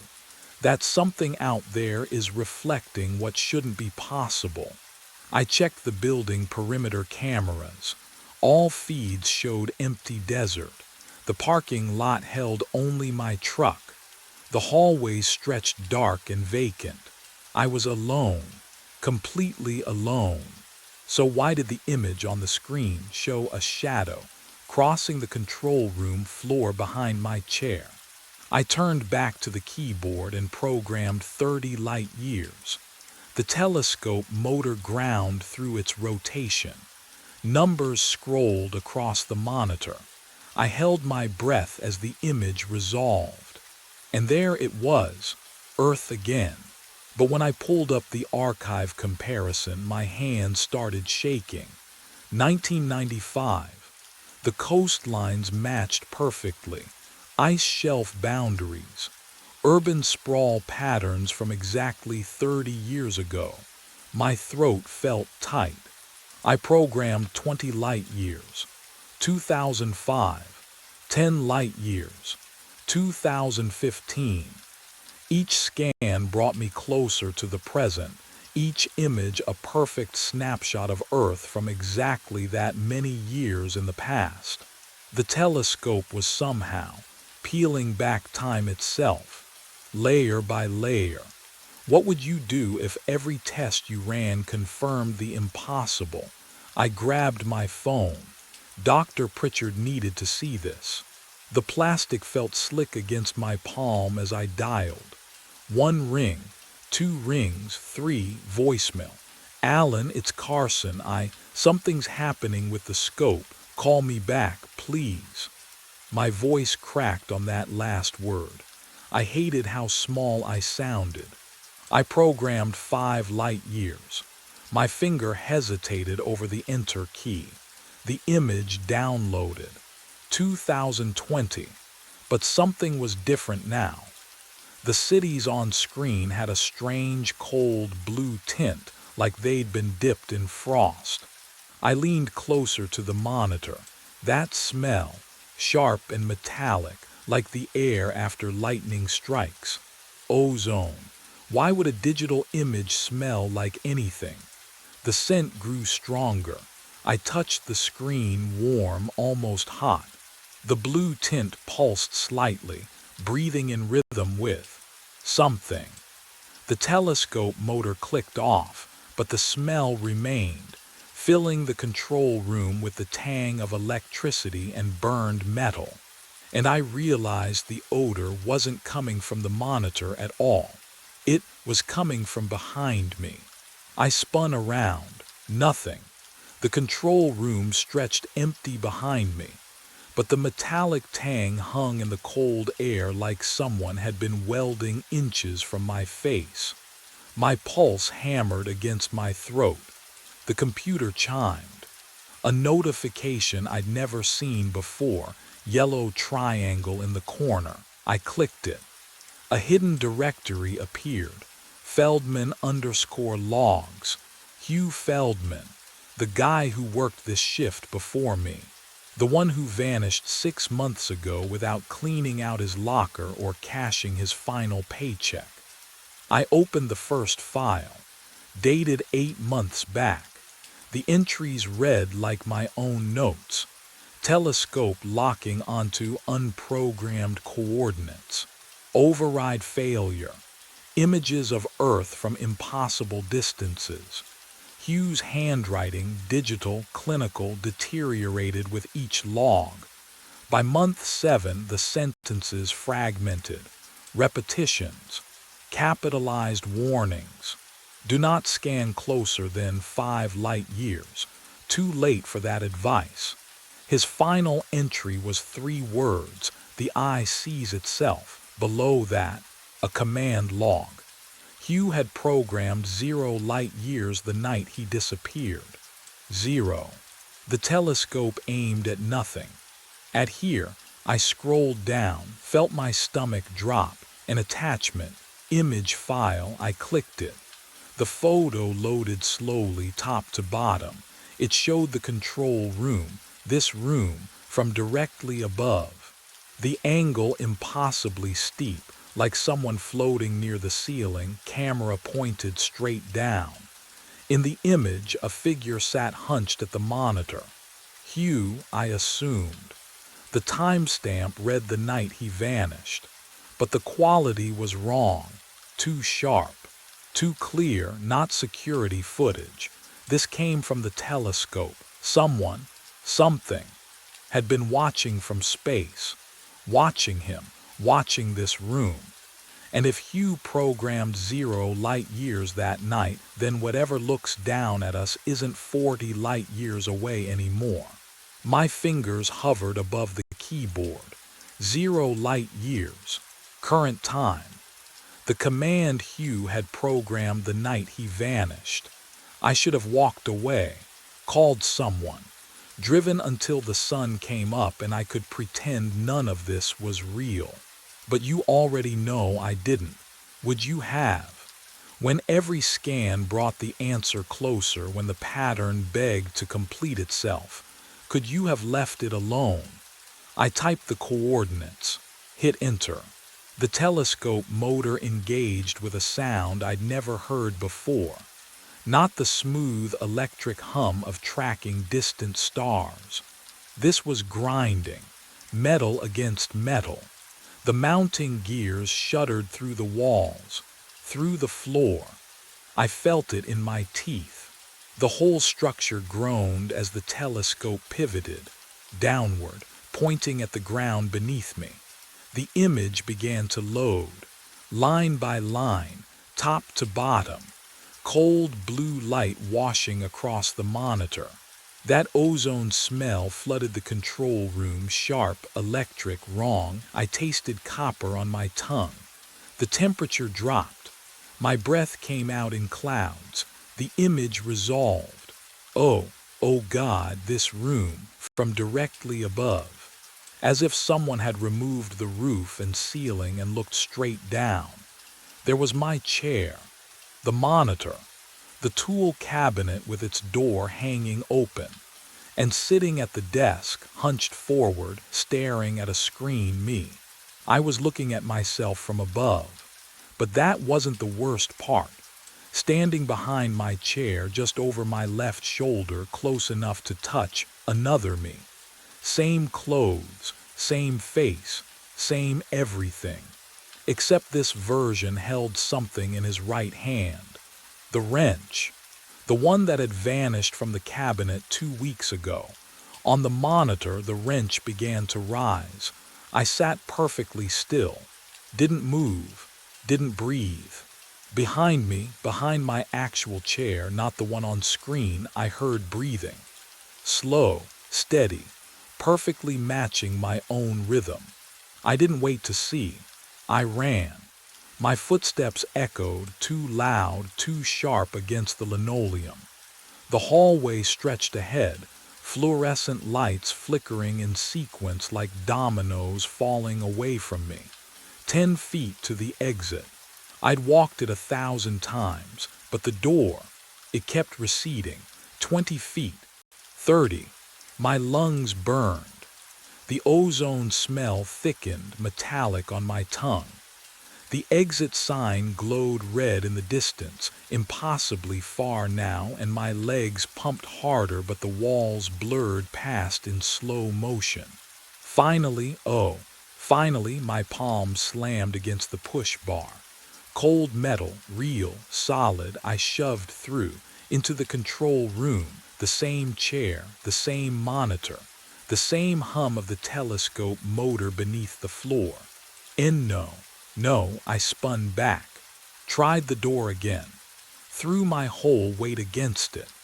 The hallway appeared normal now, short, familiar. But when I ran, it stretched again like taffy pulled by invisible hands. The exit dissolved into the control room behind me. Every path looped back. What would you do when the walls themselves reject your escape? I grabbed the metal stool, swung it at the monitor. Glass exploded in a cascade of glittering shards.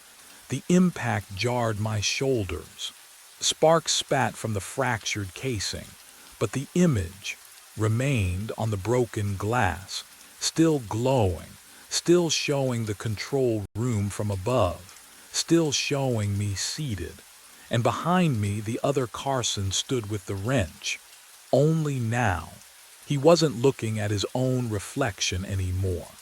He was looking directly at me and smiling. The pieces of glass on the floor began reflecting the same image, multiplying him across every surface.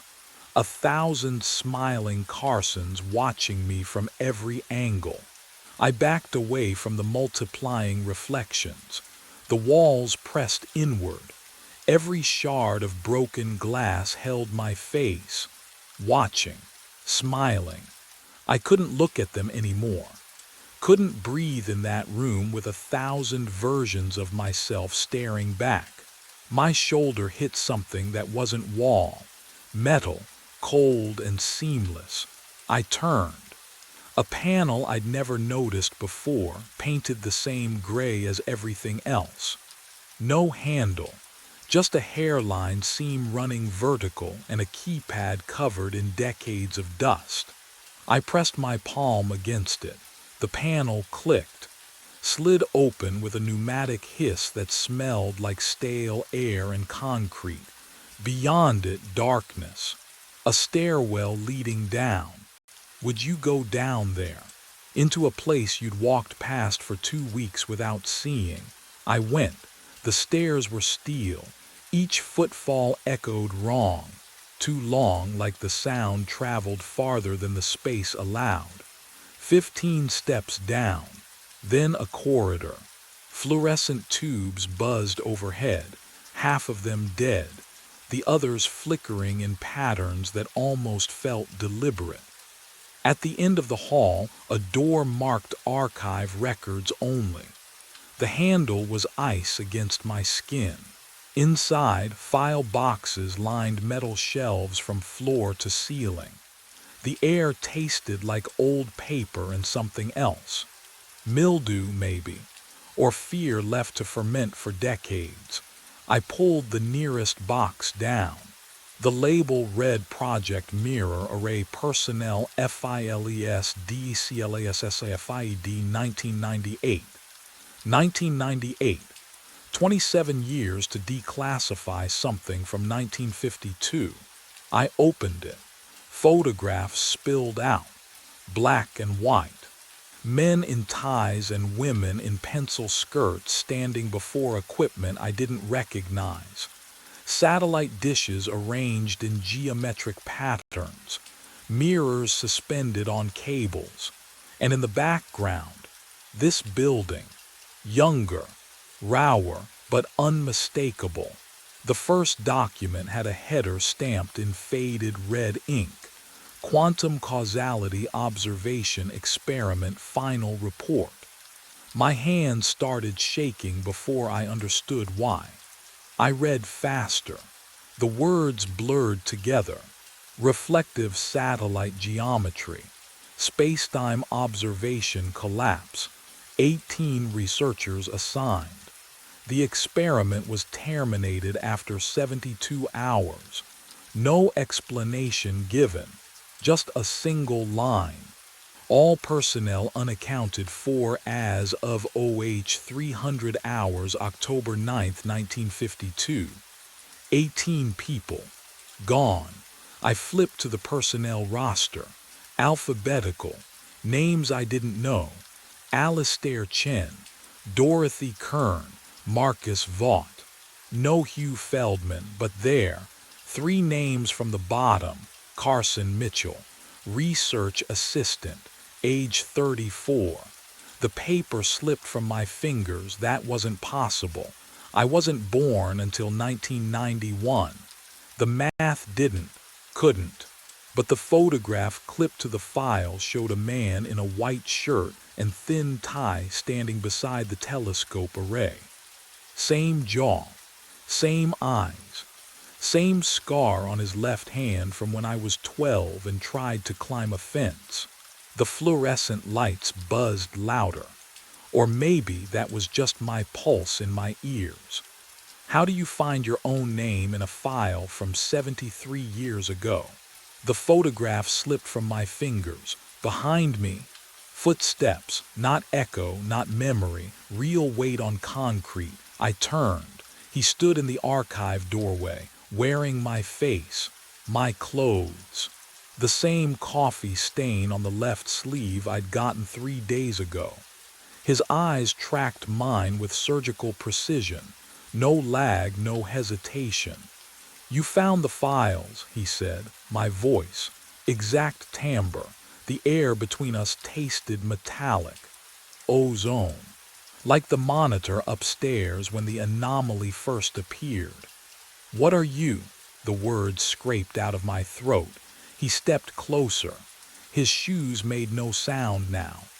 The telescope doesn't observe light, Carson. It observes causality itself. I backed against the filing cabinet. Cold metal bit through my shirt.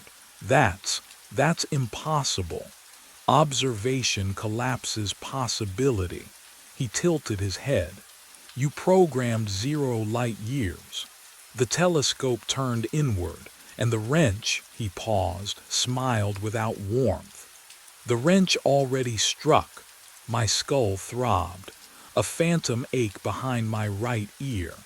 You've been dead since that moment, he continued. But consciousness cannot observe its own ending. Can you imagine that? The mind refuses to process the final instant, so it loops, creates recursion. The observer becomes the observed. He gestured upward toward the control room. Forever falling. And no, I touched my face. Warm skin, pulse hammering beneath my jaw. You feel real, he said softly. That's the cruelest part. The loop preserves everything except the truth. The archive lights flickered. In the strobe, I saw him standing closer, then closer still. He hadn't moved. Hugh Feldman learned this. The 18 researchers in 1952 learned this. His hand extended toward me. Now it's your turn to understand. His fingers brushed my shoulder, and the temperature dropped 20 degrees. What would you do if you realized you'd been watching your own death on repeat? I opened my mouth to scream, but his hand was already reaching for something behind me. The wrench. It had always been there. The wrench falls, I don't feel it. The cold air shifts around me, but there's no impact, no pain, just the sound of metal hitting the floor too far away to be real. Then I'm sitting again, in the chair, facing the monitor. The ozone smell burns my throat. The telescope motors were to life. On screen, the control room door opens. Another Carson walks in, tired eyes, rumpled shirt, the same stain on my collar I haven't washed out in weeks. He sits down, right where I'm sitting. His hands move across the keyboard, programming coordinates. Behind him, another figure materializes from the shadows. Me, holding the wrench. I watch myself raise it, watch the angle, the trajectory. Would you stop it if you could? Would you scream a warning to yourself, knowing he can't hear? But I understand now. The loop doesn't trap me, it requires me. The telescope collapsed causality when I programmed 0 light years, turned observation inward until the system devoured itself. And consciousness cannot witness its own ending, so it fractures. Observer, observed, weapon, victim, all roles occupied simultaneously, forever folding back. The wrench sits beside the keyboard. It's real, solid, cold metal warming under my palm. I stand. My legs move without resistance, carrying me behind my own chair. The temperature drops so fast my breath fogs the air. The telescope hums deeper, a sound I feel in my chest, a frequency that shouldn't exist. On the monitor, the image updates. I see myself standing behind the chair, the wrench in my hand rising. I raise it. The eye sees itself. The wrench falls. The sponge caught on something above the John Doe's left eyebrow. I paused, formaldehyde stinging my nostrils, and wiped away the dried blood. A scar, half-moon shaped, the size of a dime. The fluorescent lights hummed overhead, steady as a heartbeat. I'd been cleaning bodies for 3 years, and you learn not to look too close. But this one pulled at something behind my ribs. I touched my own forehead. Same spot, same shape. Coincidence, had to be. I returned to the body, working methodically, jaw, neck, shoulders. His hands were limp and waxy cold, the skin already taking on that gray sheen. When I turned his palm up, I froze again. The calluses, index and middle finger of his left hand, hardened ridges where guitar strings press into flesh. Just like mine. My throat tightened. The drainage table gurgled softly as chemicals ran through the grooves, the only sound in the basement besides my own breathing. I glanced at the paperwork clipped to the end of the table. John Doe, unidentified, found in the parking garage sub-level. No, this was insane, but my hands moved on their own, reaching for the fingerprint kit. I rolled his thumb across the ink pad, pressed it to the card. Then I crossed to the computer terminal, fingers trembling as I scanned it into the system. The screen blinked. Match found. Name, Ethan Burke, that's my name. I stared at the monitor, pulse hammering in my ears. This had to be a system error, a glitch. I grabbed my phone and dialed Donna's extension, my supervisor 3 floors up in the warm, windowed world. Reeves. Donna, I need you to come down here. It's 2 a.m, Burke, what's wrong? This body, my voice cracked. It's me, the prints match, everything matches. Silence. Then she laughed short, incredulous. You're alive, Ethan. You're talking to me right now. I know, but get some sleep when your shift ends. Seriously. The line went dead. I turned back to the table, legs unsteady. The corpse's left hand rested palm up where I'd left it. And there, on the fourth finger, a gold wedding band caught the fluorescent light. The same inscription Sophie had engraved 6 years ago. My hands shook as I reached for the personal effects bag. The plastic crinkled too loud in the silent morgue. I had to be wrong, had to be. The bag's seal broke with a whisper. Inside, oh God. My driver's license stared back at me. Same awful photo from the DMV 3 years ago. My apartment keys, the Wonder Woman keychain Sophie gave me as a joke. My wallet, I flipped it open, and there we were. Sophie and me at Montauk Beach, her hair whipping across both our faces. The photo I kept in my actual wallet, right now, in my locker upstairs. Can you imagine holding proof you're dead? My throat closed.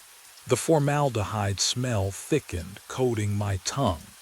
This wasn't real, couldn't be real. I'd kissed Sophie goodbye 8 hours ago. I'd driven here. I'd clocked in at 11 p.m. like always. A metallic slide echoed behind me. I spun around. Drawer 12. I froze. That drawer had been empty. I'd inventoried the cold storage at midnight, logged every occupant. 12 had been vacant, but now it hung open 6 inches, waiting. My legs moved without permission. Each step toward that drawer felt like wading through cold water. The temperature gauge on the wall read 38 degrees, but my breath didn't fog. Wrong. That detail was wrong. I grabbed the handle. The metal burned ice against my palm, pulled, the same face, the same scar above the left eyebrow, the same guitar calluses I'd built over 15 years, but the tag made my stomach drop through the floor. Date of death. 3 weeks ago. I staggered backward 3 weeks. I'd worked every night shift for the past 3 weeks. I would have seen this body. I would have logged it, processed it, stored it. Wouldn't I? The fluorescent lights flickered once, twice. In that half-second of darkness, I heard it. Another drawer sliding open somewhere deeper in the cold storage room. And I realized with creeping horror how many drawers I hadn't checked tonight. Metal scraped against metal. Another drawer, sliding open on its own. I spun toward the sound. Drawer 17.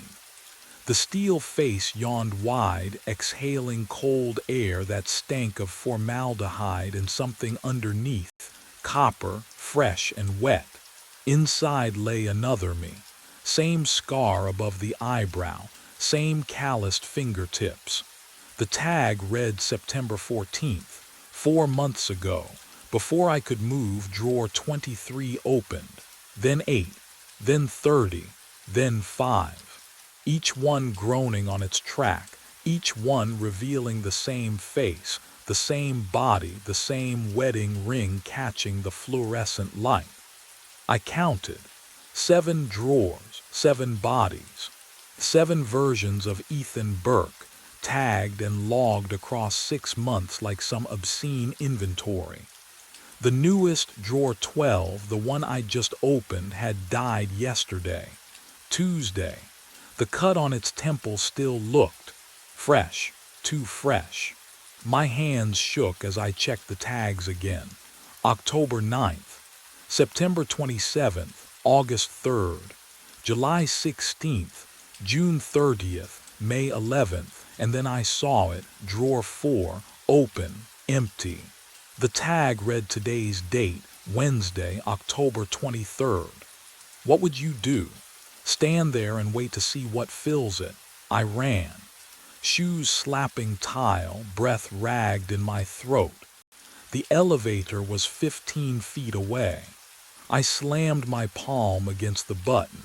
Nothing, no light, no mechanical hum from the shaft. I hit it again, again. Dead, the stairwell. I pivoted, crashed through the door. It stopped after 6 inches. Chain rattling on the other side. Locked. From the outside, the fluorescent lights above me flickered once, twice. The hum deepened to something that vibrated in my teeth. Behind me, I heard the sound of something shifting in drawer 4. Metal scraped against metal. The sound came from everywhere at once. 7 drawers sliding open in perfect unison. I pressed my back against the wall, ice spreading through my chest. The refrigerated units yawned wide and my bodies moved. They sat upright, just sat up like waking from sleep. Legs swung down slowly, heels thumping against the drawer fronts. 7 identical movements. 7 copies of me wearing the pale gray skin of the dead. Their eyes opened. Oh God, their eyes. The pupils were wrong, blown wide and black, swallowing the irises until barely any color remained. They stared forward at nothing, unseeing but somehow aware. The fluorescent lights buzzed overhead, casting shadows that twisted across their faces. My faces. One of them turned its head toward me. "Tonight makes 8, it whispered. The voice was mine, flat, emotionless, like reading from a script I'd never seen. They stood together, all 7 rows as one, bare feet touching the tile floor without sound. The formaldehyde smell thickened, mixing with something underneath, something rotten and wet that hadn't been there before. I stumbled backward. My heel caught the door frame to the cold storage room. Every instinct screamed at me to run, to lock myself away. What would you do when 7 versions of your corpse stand and speak your name? I yanked the door shut behind me, grabbed the handle, twisted the lock. It spun uselessly. Broken, the door drifted open an inch. Then I heard it, soft at first, then unmistakable, the wet slap of bare feet on tile, moving toward me, not walking, coming. And they weren't alone anymore. Something else moved with them, breathing in rhythm with my racing heart. I threw myself sideways through the embalming room doorway. My shoulder slammed into the metal desk. Hard. The impact sang up my collarbone, but I didn't stop. I dropped behind the stainless steel station, knees hitting cold tile. Bare feet slapped closer in the hallway. Breathing. 7 sets of lungs moving in perfect rhythm. I pressed my spine against the cabinet, tasting copper at the back of my throat. The overhead lamp swung slightly, casting shadows that stretched and contracted across the drainage grooves in the table above me. Formaldehyde burned my nostrils, but underneath rot, sweet and wrong. My hand brushed something on the floor. A logbook. Black leather binding, corners worn smooth. I pulled it into my lap, fingers trembling. The footsteps stopped just outside the door. I flipped the book open. Pages of shift logs, dates, times, signatures at the bottom of each entry. My eyes skimmed down the columns, searching for what? Proof I wasn't insane. Then I saw it, my signature. My handwriting, the way I looped the capital E, the sharp angle of the B. October 7th, October 14th, October 21st. Nights I don't remember. Nights I know I wasn't here because Sophie and I watched movies. We ate takeout. Oh God, had we. Paper clipped to the back pages, 7 death certificates. I unfolded the first with shaking hands. Ethan Burke. Cause of death, blunt force trauma. Location, hospital parking garage, sublevel 2, ruled accidental. The second, drowning, basement stairwell flooding. Third, electrocution, service elevator malfunction. Fourth, they were all here. Every death happened in this building. I fumbled for my phone. No signal, not even one bar. A shadow fell across the logbook. I looked up. One of them stood in the doorway, head tilted, pupils swallowing the iris whole. It opened its mouth and my own voice whispered out, "You've read this before." The formaldehyde burned sharper now, like it was inside my lungs instead of the air. I backed against the metal cabinets, breath coming in shallow gasps. The creature, no, the thing wearing my face, tilted its head at the same angle I'd seen in mirrors 1,000 times. But I wasn't doing it. I wasn't moving at all. Then the smell changed. Rain, asphalt, wet leather. Oh God. The memory surfaced like a body rising from deep water. 6 months ago. Sophie standing in our kitchen doorway, arms crossed, her voice tight. "You're choosing this place over us." "It's one more shift," I'd said, grabbing my keys from the counter. "We need the money. We need you here." But I'd walked out anyway. Drove through rain that hammered the windshield so hard the wipers couldn't keep up. The parking garage ramp was slick. I remember descending into the sub-level, the fluorescent lights flickering orange and sickly. I remember pressing the elevator button. Then, nothing, not sleep, not unconsciousness, just absence. Like someone had cut that entire night from my memory and spliced the film back together wrong. Have you ever lost time like that? Not forgotten, lost. Where the hours just vanish, and you wake up somewhere else with no idea how you got there. I pressed my palms against the cold metal of the cabinet behind me. The chill bit through my scrubs, grounding me in the present. The thing, the duplicate, remained motionless at the end of the hall, watching. If I couldn't trust my memory, maybe I could trust documentation. Donna's office. The personnel files were kept in there, locked in a gray filing cabinet behind her desk. I'd seen her pull them out before when the hospital auditors came through. Every employee, every hire date, every signature. I had to know. Moving slowly, I edged along the wall toward the corridor that led to the administrative wing. The duplicate didn't follow, it just watched, breathing in sync with me. The office door was unlocked. It shouldn't have been. Donna always locked it when she left the basement. Always. But tonight, the knob turned easily under my hand.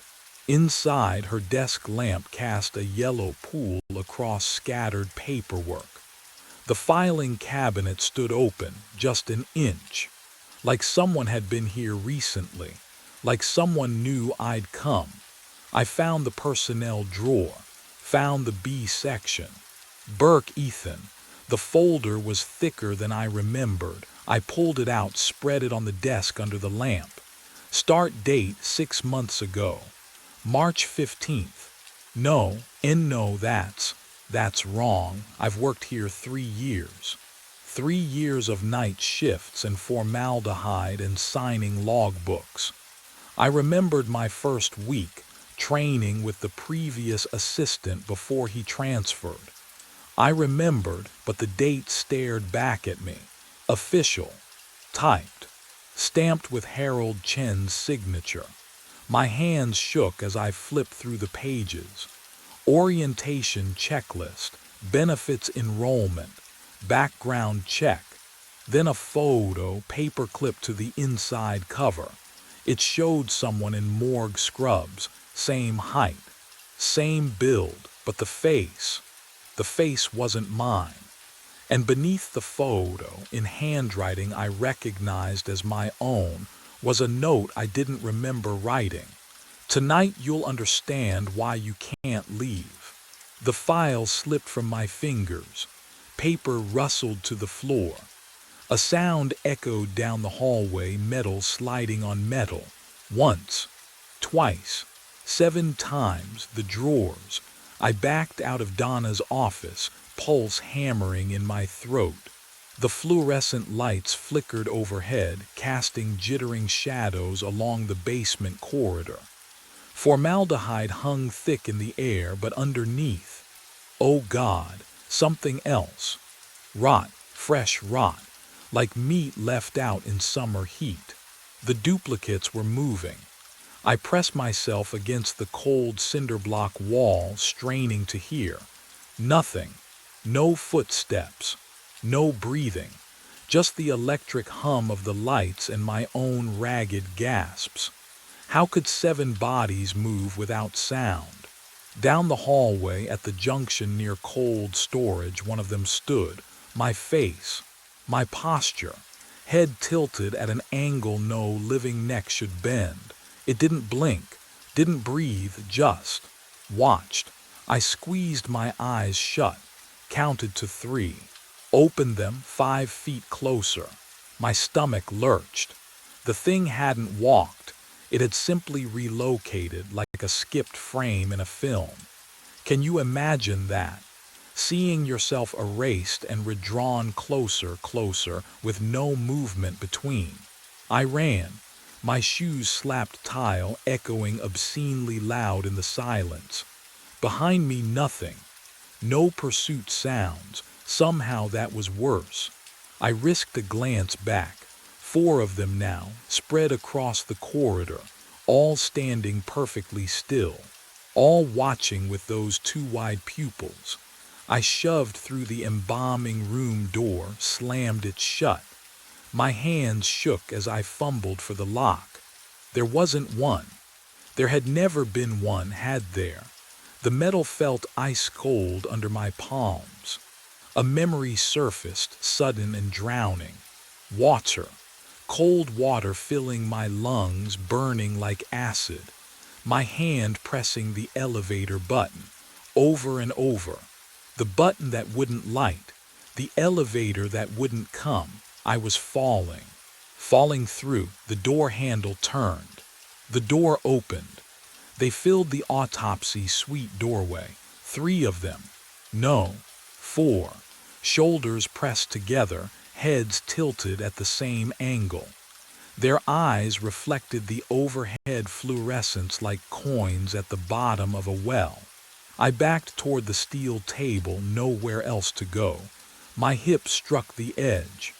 The cold metal burned through my scrubs.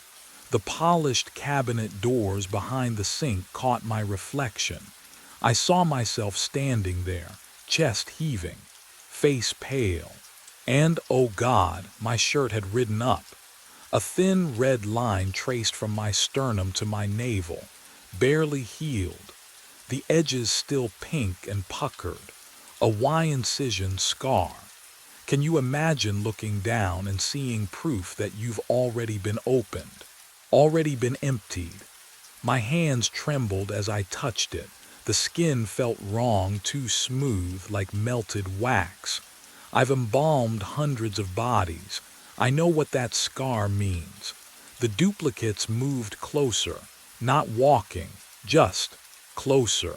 Their bare feet made no sound on the tile, but I heard their breathing, all in perfect unison. Inhale, hold, exhale. They formed a circle around me. The formaldehyde smell thickened, mixed with something underneath, copper and spoiled meat. One of them stood directly in front of me now, close enough that I felt the cold radiating from its skin. But no breath touched my face. Its mouth opened. My voice came out. You died 6 months ago in the parking garage. The words hit like fists. I shook my head. No, that's not every night you forget. Another one spoke. Same inflection, same pitch. Every night you discover us. They stepped closer. The circle tightened. Every night ends the same. Their hands reached toward me, fingers rigid, skin the color of freezer-burned meat. You cannot leave what you never left. The lights flickered, and in that strobing darkness, I saw what stood behind them in the hallway. My phone buzzed against my hip. 7 a.m., end of shift. The duplicates didn't stop. They reached for me, fingers outstretched, skin the color of freezer burn. Their touch landed on my shoulders, my chest, my face. Ice, not cold, ice. Like someone pressed my cheek against the morgue drawer for hours. I tried to jerk away, but my legs wouldn't answer. Their grip tightened. No, the floor vanished. I fell backward into nothing. The autopsy suite lights spiraled above me, shrinking to pinpricks. Then water closed over my head, frigid, black, filling my nose, my throat, choking off the scream building in my lungs. I clawed upward, but my hands found only concrete. Wait, no, I was on concrete, skull cracking against parking garage floor, bones splintering, the wet crunch echoing in my ears. A wire touched my skin. Electricity tore through me. Every muscle locked, smoke. I smelled burning flesh, my flesh, then pills dissolving on my tongue, bitter and chalky, the room spinning, no, falling down the stairwell, ribs snapping, neck twisting, carbon monoxide filled the car, sweet, almost pleasant, my vision grayed, drowning again, concrete again, electrocution again. All 7 deaths slammed into me at once. Not memories, not visions. I was dying, right now. 7 times simultaneously.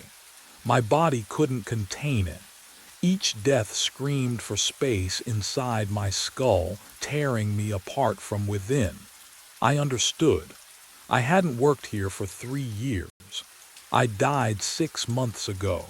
Everything since, Sophie, the apartment, every shift, shadows cast by a corpse that refused to stop moving. I opened my mouth to scream. The sound ripped out, but it came from 7 throats. Mine and theirs, perfect unison. The same pitch, the same terror. Then silence dropped like a curtain. The duplicates released me. They stepped back, formed a circle, and in the space between their bodies, the empty drawer slid open with a metallic whisper, waiting for number 8. I woke to warmth, soft cotton sheets, Sophie's breath against my neck, morning sunlight filtering through bedroom curtains, golden and clean. No formaldehyde, no fluorescent hum, just home. She stirred beside me, lifted her head. You were talking in your sleep again. Her lips brushed my forehead, warm and real.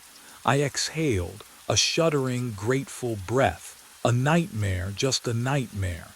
Coffee, she pressed a mug into my hands. I brought it to my lips. Cold. Not lukewarm, cold, like it had been sitting for hours. I looked up. Sophie smiled, but the morning light behind her seemed flat, too bright, too still. You okay? She asked. Yeah, I'm. Her left hand rested on my shoulder. The wedding band caught the light, gold glinting on her right hand, the wrong hand. We'd been married 6 years and she'd never switched it, not once. My throat tightened. Sophie, you should get ready, she said. Don't want to be late. Late. It was morning. I glanced at my phone on the nightstand. The screen glowed. 11 p.m. My alarm buzzed sharp, mechanical. Time to go to work. I stood, legs unsteady. The bedroom door was ahead, familiar white paint and brass handle. I reached for it, turned the knob. Fluorescent light spilled through. Not the hallway to our living room. Not the narrow apartment corridor with wedding photos on the wall. A long, sterile hallway, white tile, buzzing overhead lights. The smell hit me, antiseptic and formaldehyde. I turned back. Sophie sat on the bed, hands folded, watching, waiting. "Time to go to work," she said again. Her voice was mine. The hallway stretched ahead, cold, endless. And I understood, finally, there would be no waking, no escape, only the shift, only the drawers, only the discovery, again and again and again. I stepped forward. The fluorescent lights flickered. Somewhere below, an empty drawer waited. It always would. The steam in the mirror was clearing. I stood frozen in the bathroom, knuckles white against the porcelain sink. The shower had been running when I walked in, still running. That hissing, endless sound filling the small space with wet heat that clung to my skin like a second layer. My reflection stared back at me through the fog, and behind it something moved, a figure in the shower, standing motionless behind the curtain of my own reflection. No, not behind the glass, inside it. I watched my mirror self just stand there, mouth slightly open, as the figure raised one dripping hand. Water streamed down its arm. Its finger touched the glass from the other side. It began to write, S-T-O-P. The letters appeared backward from my perspective, carved through condensation by something that shouldn't exist.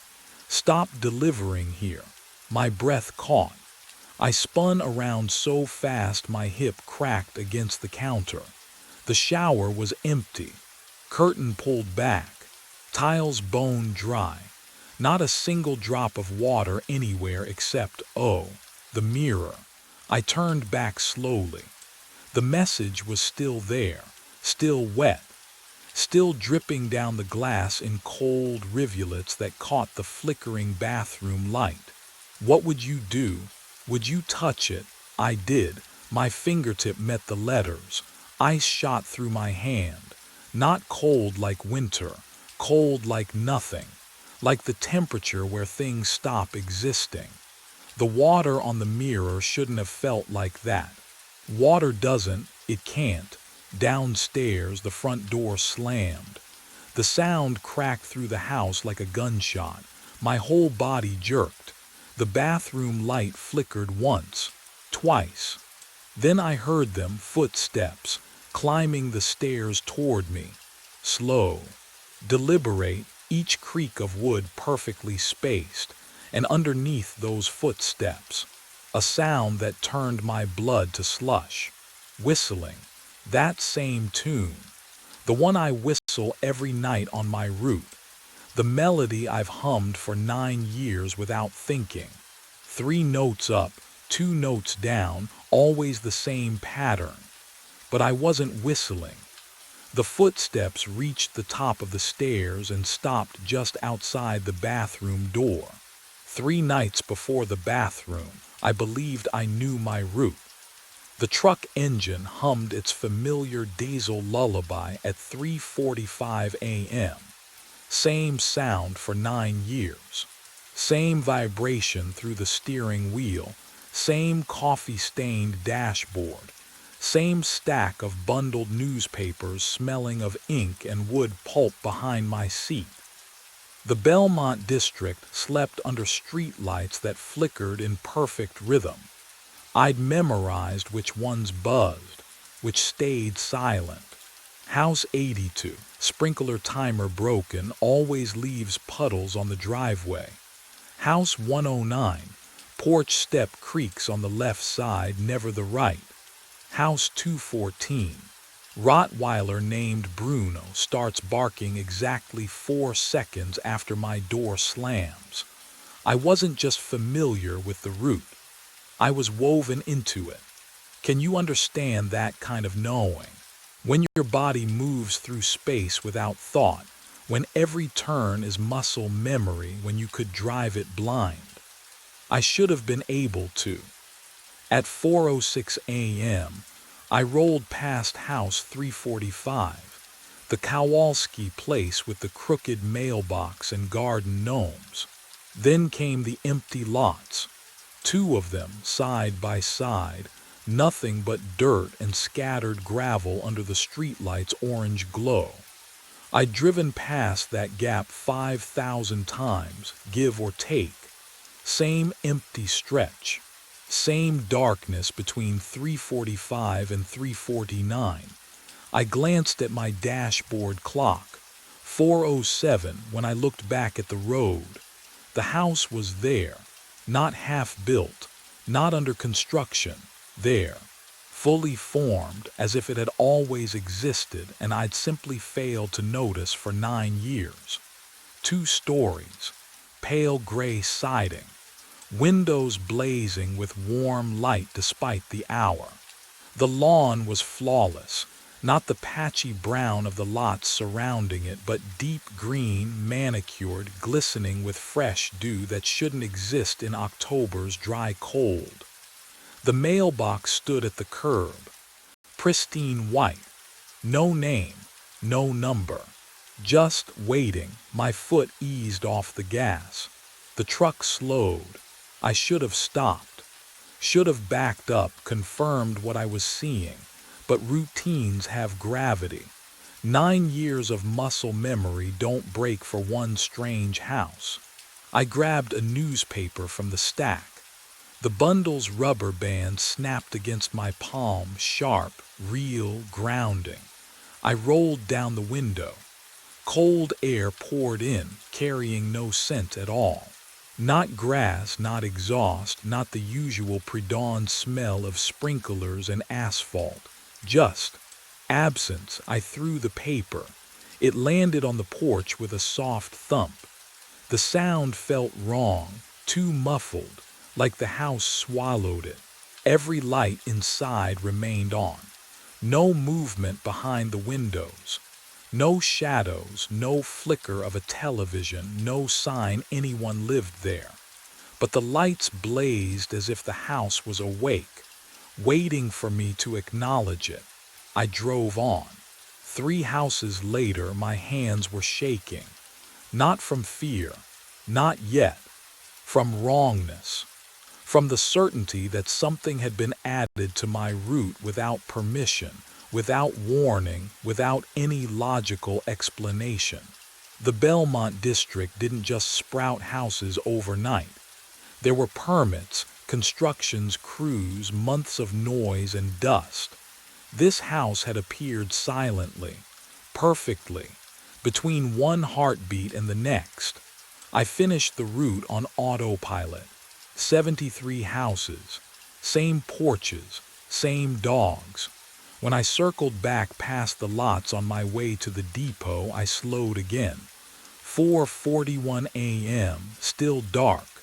The streetlight still flickered orange. The house was gone, just dirt, just gravel, just the empty stretch I'd known for 9 years, as if nothing had ever interrupted the space between 3:45 and 3:49. I sat there, engine idling, staring at the vacant lot. My mouth tasted like copper. My newspaper, the one I'd thrown, was nowhere. No paper on a porch that didn't exist. No evidence I'd delivered to a house that hadn't been there. I checked my watch. 4:07 was 17 minutes behind me, but the memory was fresh. The lights, the lawn, the mailbox with no name, the sound of the paper landing and disappearing into something that pretended to be a home. What I didn't know yet, what I couldn't know, sitting in that truck with my heart knocking against my ribs, was that tomorrow night I'd drive past those lots again at 4:07, and the house would be waiting, not gone, not a hallucination, waiting for me to come inside. 24 hours later, I told myself I'd imagined it, But at 4:07 in the morning, my headlights swept across the same stretch of road. And there it stood. House 347.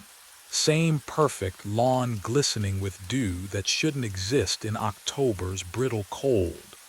Same yellow glow spilling from every window like something alive and waiting. My hands tightened on the steering wheel. The vinyl creaked under my palms. I pulled over, killed the engine. The silence pressed against my eardrums. No distant traffic, no wind, just my own breathing fogging the windshield. I grabbed my phone and opened the GPS history, fingers trembling slightly as I scrolled back through yesterday's route. The timestamp showed 4:07. The coordinates placed me exactly here. The map displayed an empty lot. I zoomed in. Satellite view. Street view.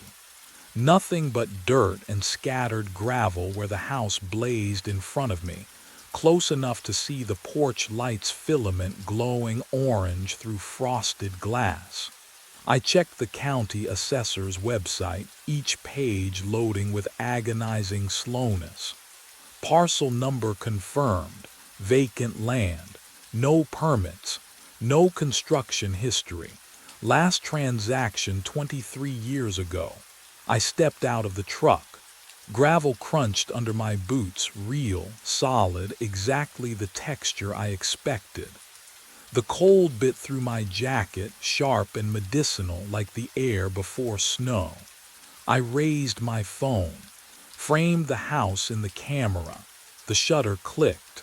The screen showed dirt, weeds, empty space. I lowered the phone.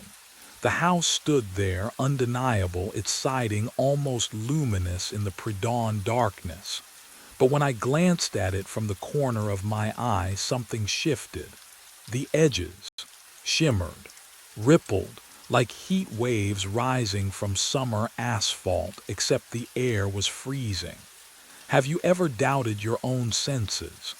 Wondered if the boundary between you and madness is thinner than you thought?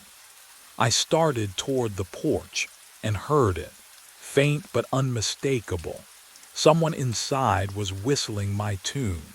The porch light flickers on before I reach the steps. My breath catches. I didn't move, didn't trigger a sensor. The light just knew. The whistling stops. I freeze halfway up the driveway, gravel crunching under my boots. The house waits. Every window glows warm yellow against the pre-dawn darkness, impossibly inviting. My hand trembles as I grip the newspaper still clutched in my fist, proof I'm here for a reason, that this is just part of the route. It's not. You know it's not. I climb the 3 porch steps. The wood doesn't creak. Brand new. Everything here is brand new, impossibly maintained, as if it materialized whole and perfect between the empty lots. I reach for the doorknob. Click. The lock disengages before my fingers touch the brass. The door drifts inward half an inch, releasing a breath of warm air that smells like coffee, fresh brewed. The brand I buy every Sunday at the depot store. Hello, my voice cracks. No answer. I push the door wider. The hinges are silent. The living room stops my heart. That's my couch. The sagging brown sectional I bought at a yard sale 4 years ago, the cushion on the left worn thin where I sit every night. My television mounted on the wall, same crooked angle because I never leveled it properly. My bookshelf crammed with delivery route logs and true crime paperbacks, spines creased exactly how I left them. This isn't similar. This is exact. I step inside. The door clicks shut behind me and I don't turn around. Can't. My legs carry me forward on autopilot, past the coffee table with its water ring stain from the mug I dropped last winter, past the lamp with the finicky switch that requires 2 clicks. Then I see the mantel, a wedding photo in a silver frame. Me in a black tuxedo, smiling wider than I've smiled in years.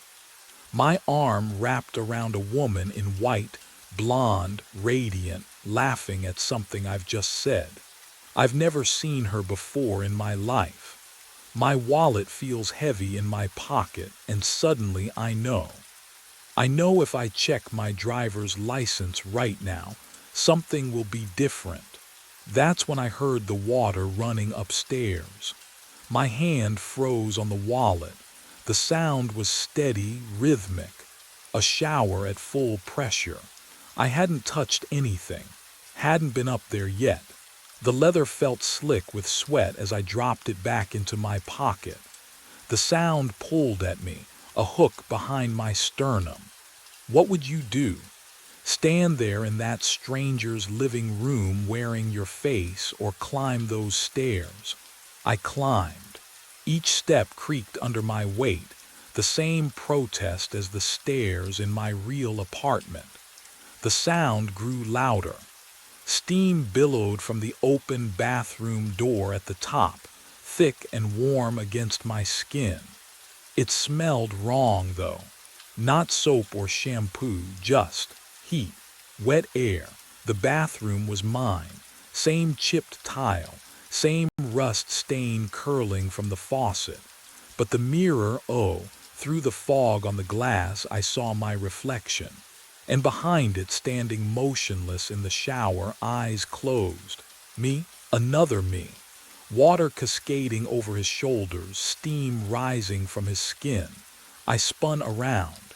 The shower was empty. My heart slammed against my ribs. I turned back to the mirror. The figure was still there, but now he stood directly behind my reflection. Dripping, eyes open, staring. I stumbled backward. My spine hit the door frame. The figure raised one hand, pressed it against the glass from the inside. The surface fogged around his fingers, and he began to write. Stop. The glass under his touch was ice cold. I could feel it radiating outward, freezing the steam into rivulets. Delivering. I couldn't breathe, couldn't move. Here. My hands shook as I fumbled for my wallet, flipped it open. Driver's license behind the plastic window. Lyle Carpenter, 347. The house number stared back at me. Downstairs, the front door slammed shut. I didn't wait for the footsteps. I bolted down the stairs and out into the pre-dawn cold, my truck still idling at the curb. My hands shook on the wheel as I peeled away from house 347, watching it shrink in the rearview mirror. The lights still blazing, waiting. 15 minutes across town. My apartment building looked the same, brick facade, familiar parking lot. I took the stairs 2 at a time to the second floor. The key scraped in the lock. Wrong.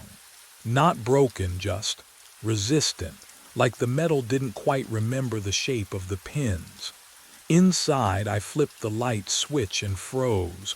My couch, my coffee table, my life, but the coffee table sat an inch to the left of the carpet indentation. The bookshelf stretched taller than I remembered, its top shelf just brushing the ceiling. On the wall, my framed photos had faded to ghosts, colors washed out, faces barely visible. The air smelled wrong, not bad, just not mine. What would you do? Stand there and measure furniture or run? I stepped into the hallway, gulping air. Wayne's door across the hall, I knocked hard. He opened it, cigarette dangling from his lips, construction dust still on his jeans. Wayne, hey, it's me, Lyle. He squinted. took a drag. Sorry, man, you got the wrong apartment or something. I live right there. I pointed at my door. 2 years now we've talked. You know me. Wayne's expression didn't change. Polite, patient, the way you look at a stranger. Don't think so, buddy. He closed the door softly. My phone buzzed. Gloria. Lyle. Dispatch needs to update your file. You've got the apartment on Maple listed as your residence, but the system shows no lease history. Never has. Only address we have is house 347. Her voice was so calm, so certain, and that's when I understood what was happening to me. I drove my route that night with white knuckles and a plan. Skip it, just drive past. What would you do if your entire existence was being erased, rewritten around a house that shouldn't exist? I had 72 other addresses. House 347 didn't need to happen. At 4:03, I passed number 329. My chest tightened. At 4:05, I rolled through 341. The steering wheel vibrated under my palms. A low hum I'd never felt before, traveling up through my wrists into my bones. 4:07 arrived. My foot pressed the brake without permission. The truck slowed, turned, the engine growling a pitch lower than physics allowed. I yanked the wheel left. It moved right. My hands were just passengers now, and that's when I saw it. Both of them occupying the same space. The empty lot shimmered beneath the house like a photograph dissolving in water. Dirt and weeds bleeding through the foundation. The porch flickering between solid and transparent. The lawn pristine and overgrown simultaneously. My vision doubled, tripled reality folding over itself until nausea crawled up my throat. I blinked. The newspaper was in my hand, cold, heavy. The porch board solid beneath my boots. How did I? The air smelled wrong. Not unpleasant, just backwards, like coffee brewed with yesterday's grounds. I hadn't walked here, I hadn't left the truck. But here I was, the door drifted open. No creak, no resistance, just opening. And from inside, oh God, from somewhere deep in that warm lit hallway, I heard it, my voice. Not shouting, not angry, gentle, tired, familiar as my own heartbeat. Come home. The newspaper slipped from my fingers, hit the porch with a wet slap. I didn't hear myself drop it. What was waiting for me inside? I ran, my own voice still calling behind me. I stumbled off that porch and into my truck. Engine screaming, tires shrieking. I didn't stop until dawn broke gray and cold over the depot parking lot. Gloria found me there, slumped against the steering wheel. She asked if I was sick. I told her I needed the day off. First time in 9 years. The public library opened at 10. I was waiting at the doors. Inside, the smell hit me first. Old paper and dust and someone's forgotten coffee going cold at a reading desk. My hands shook as I approached the reference librarian. I asked for newspaper archives.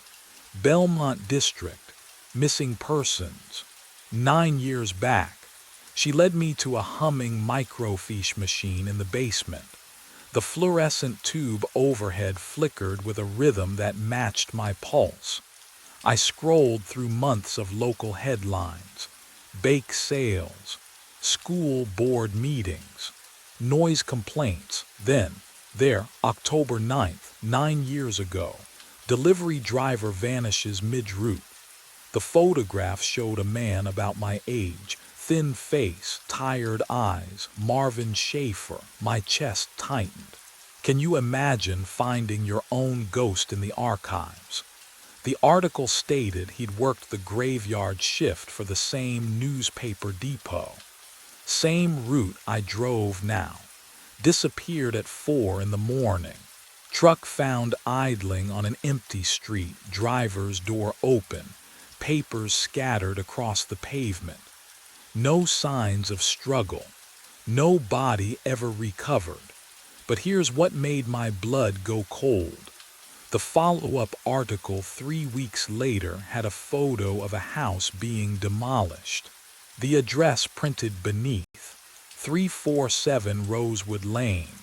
The machine whirred as I zoomed closer. The house in the grainy image looked identical to the one I'd been delivering to. Same porch, same perfect lawn, same lights blazing in every window despite the demolition crew standing in the yard. How could they tear down something that hadn't existed yet? I printed the article. The paper came out warm, but when I touched the image of that house, the ink felt ice cold under my fingertips. The final piece was buried in the police report summary. An interview with Marvin's wife, dated 2 days before he vanished. He kept saying the route was wrong, she'd told investigators. That it was building something, taking pieces of him every night. He couldn't sleep, couldn't eat, he said. He said it was building something with his memories. Then he never came home. I sat there in the basement, fluorescent light buzzing, that cold printout trembling in my hands. Marvin had driven my route, seen what I was seeing, and whatever lived at house 347 had finished with him. Which meant tonight when I went back, they both exist at the same time now. I stand in the middle of the street at 4:07 in the morning, and reality has split down the center. To my left, house 347 glows like a beacon, every window blazing, porch light warm and inviting, the lawn impossibly green even in darkness. To my right, 3 miles across town, but somehow right here, my apartment building sags against the pre-dawn sky. Windows dark, bricks crumbling. The stairwell railing I've gripped for 9 years now rusted through. The air between them smells wrong. Copper and static. I can't move, can't choose. My lungs pull in breath, and I hear it echoed back to me. The front door of house 347 opens. He steps out onto the porch, me. But not me, soaking wet. Hair plastered to his skull. Water drips from his fingertips, pooling on the welcome mat. His chest rises and falls in perfect synchronization with mine. When I hold my breath, so does he. When I exhale, so does he. His mouth doesn't move, but I feel the words forming in my own throat. Come home. Behind me, impossibly behind me because I'm facing both directions at once. A door creaks open at the apartment.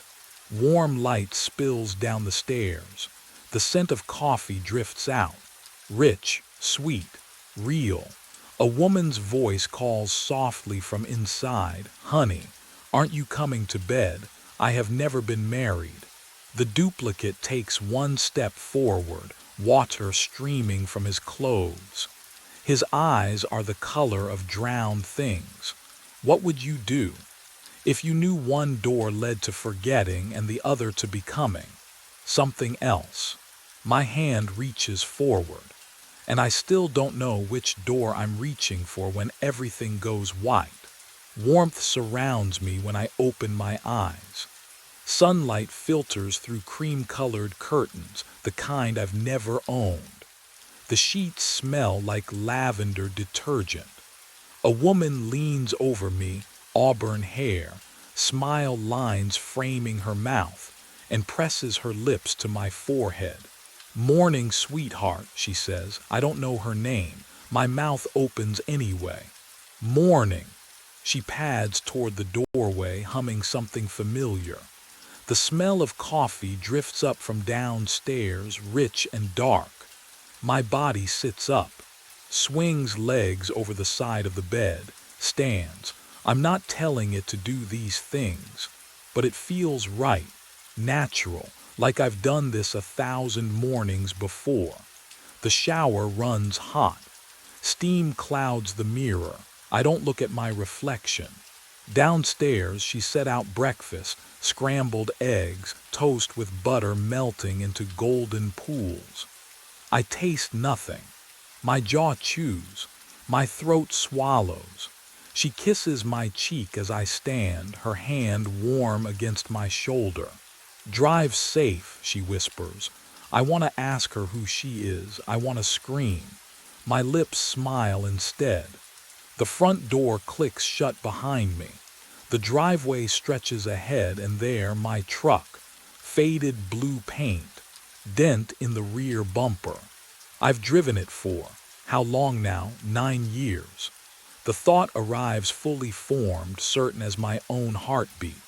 9 years on the same route. 73 houses. Same dogs barking.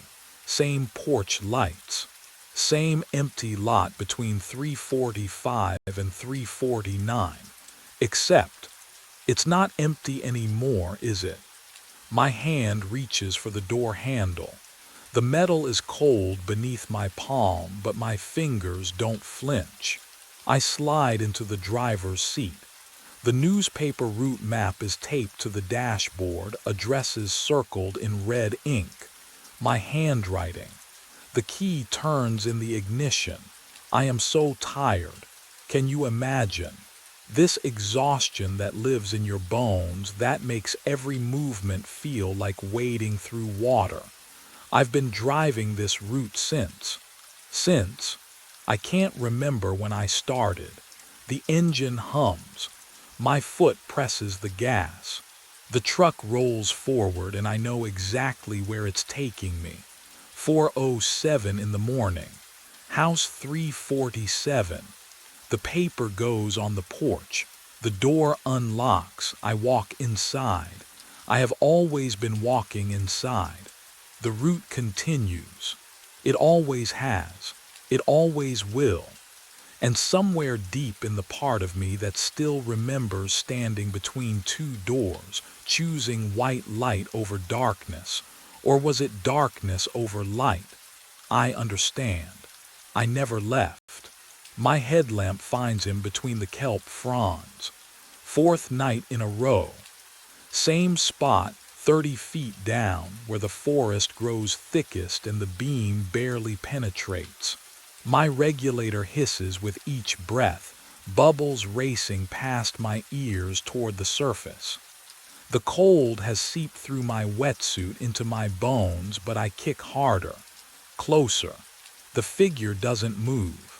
Just hangs there in the current, suspended like he's waiting. Kelp sways around him, casting shadows that twist and writhe.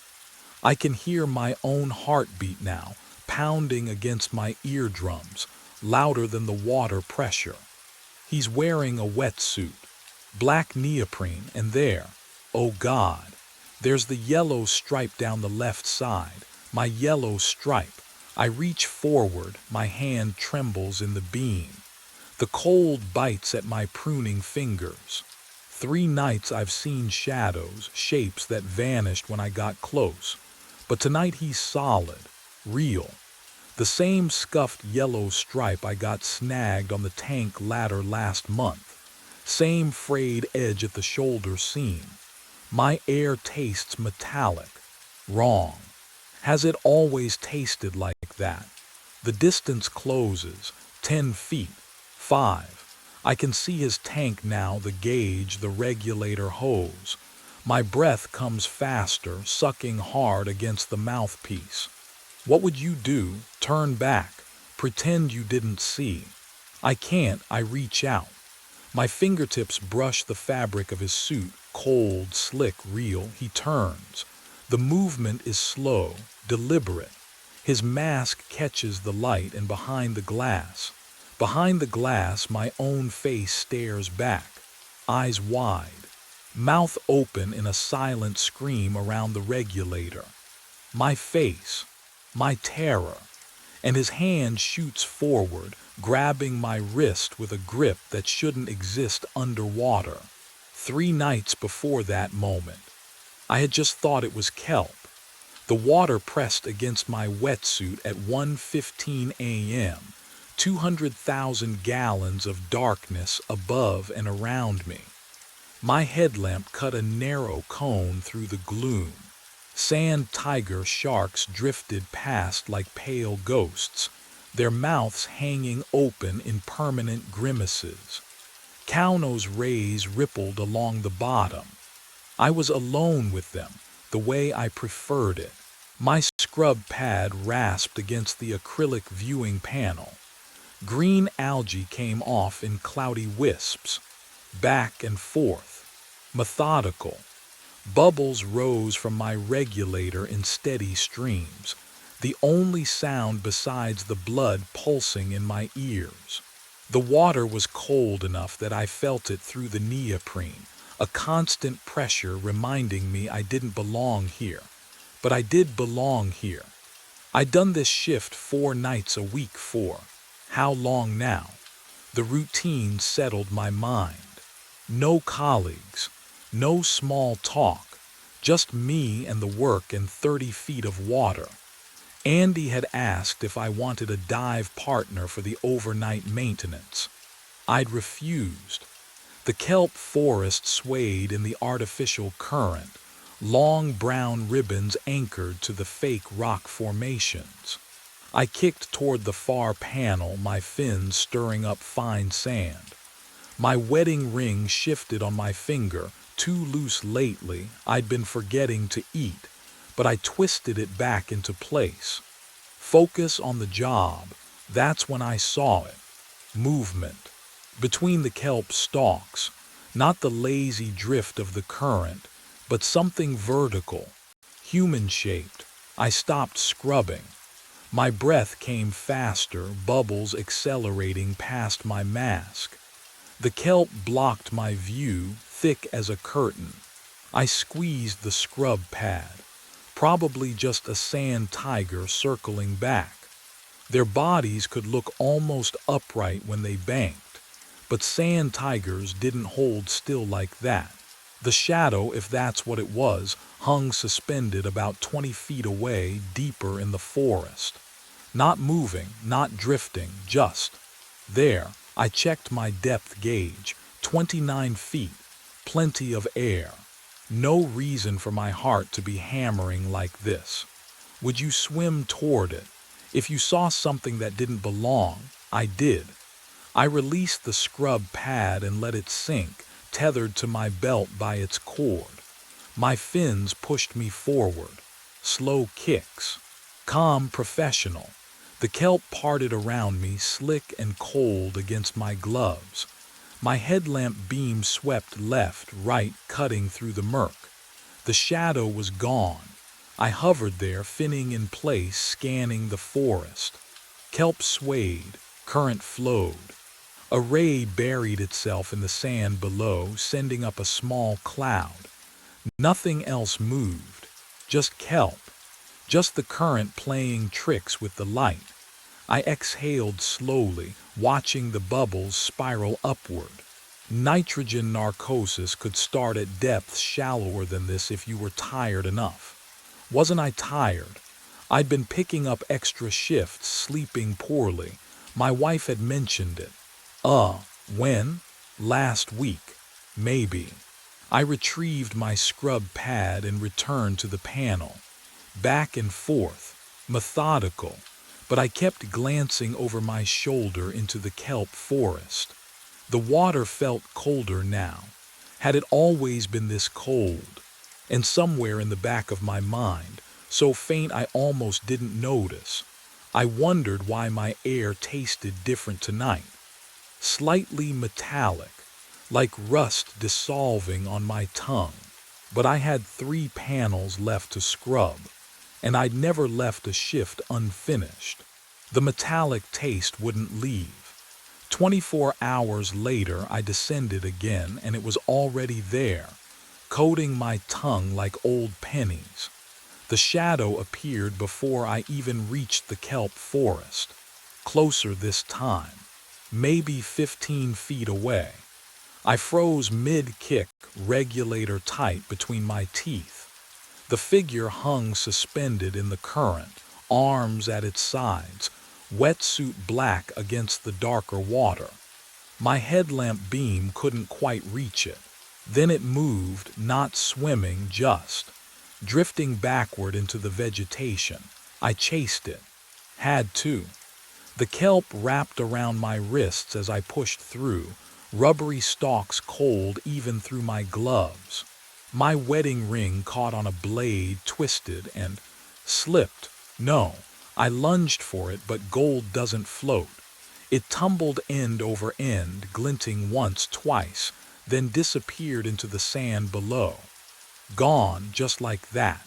My chest tightened, not from the depth, but from knowing I'd have to explain this again. The ring had been loose for months. I told myself I'd get it resized. I told myself a lot of things. By the third night, I stopped looking for the ring. There were bigger problems. The fins I spotted weren't shadows anymore. Yellow striped down the side, exactly like mine. They kicked hard behind the rock formation, and I followed, my own fins churning sand. But when I rounded the coral, nothing. Just a sand tiger cruising past, ancient eyes ignoring me completely. I checked my depth gauge, 29 feet. Nitrogen narcosis doesn't hit until 70. So why did the kelp look wrong, denser than before, rearranged? Like someone had redecorated while I wasn't watching. The metallic taste intensified, rust and copper flooding my mouth with every breath. And when I looked down at the sand where my ring had fallen, there were 3 more beside it. We hung there in the kelp, face to face, my own eyes staring back at me through scratched plexiglass. The other Trevor raised his arm slowly, deliberately, and pointed at my chest. I looked down at my air gauge. The needle sat buried in the red zone. Empty, completely empty. But my lungs filled easily with each breath, that same metallic taste coating my tongue. No resistance. No warning rasp of a starving regulator. I breathed in again, deeper this time, testing it. The air came smooth and cold. I tapped my gauge with one gloved finger. The needle didn't move. Still red, still empty. When I looked up, the doppelganger was shaking his head. Frantic. He jabbed his finger upward toward the surface, then pointed at me again. At my tank, at my gauge. My computer display glowed against my wrist. 20 minutes of bottom time remaining. 20 minutes of air that shouldn't exist. What would you do? Trust the gauge or trust your lungs? The other Trevor's movements became wild, desperate. He grabbed at my shoulder, tried to turn me toward the surface. His grip felt real, cold neoprene against cold neoprene. I shoved him back. He needed to explain, to tell me what was happening. Instead, oh God, instead he reached up to his own face. His fingers found his regulator, and he pulled it out. The explosion of bubbles hit me like a scream. Silver spheres erupted from his mouth in a churning column, racing toward the surface I couldn't see. His jaw worked open and shut, trying to breathe water. His body convulsed once, then went completely slack. He sank past me into the kelp below, arms floating upward like he was reaching for help that would never come. The yellow stripe on his wetsuit disappeared into the black water beneath the forest. The bubbles stopped, and I realized I hadn't taken a breath in over a minute. I kicked hard, fins churning water into foam. Up, I needed up. Away from the body sinking into darkness, away from the kelp that suddenly felt too thick, too alive. My regulator hissed in my mouth, each breath tasting like copper and salt and something else, something wrong. The surface shimmered above me, 20 feet, 15. I didn't stop to decompress. Didn't care about nitrogen bubbles forming in my blood.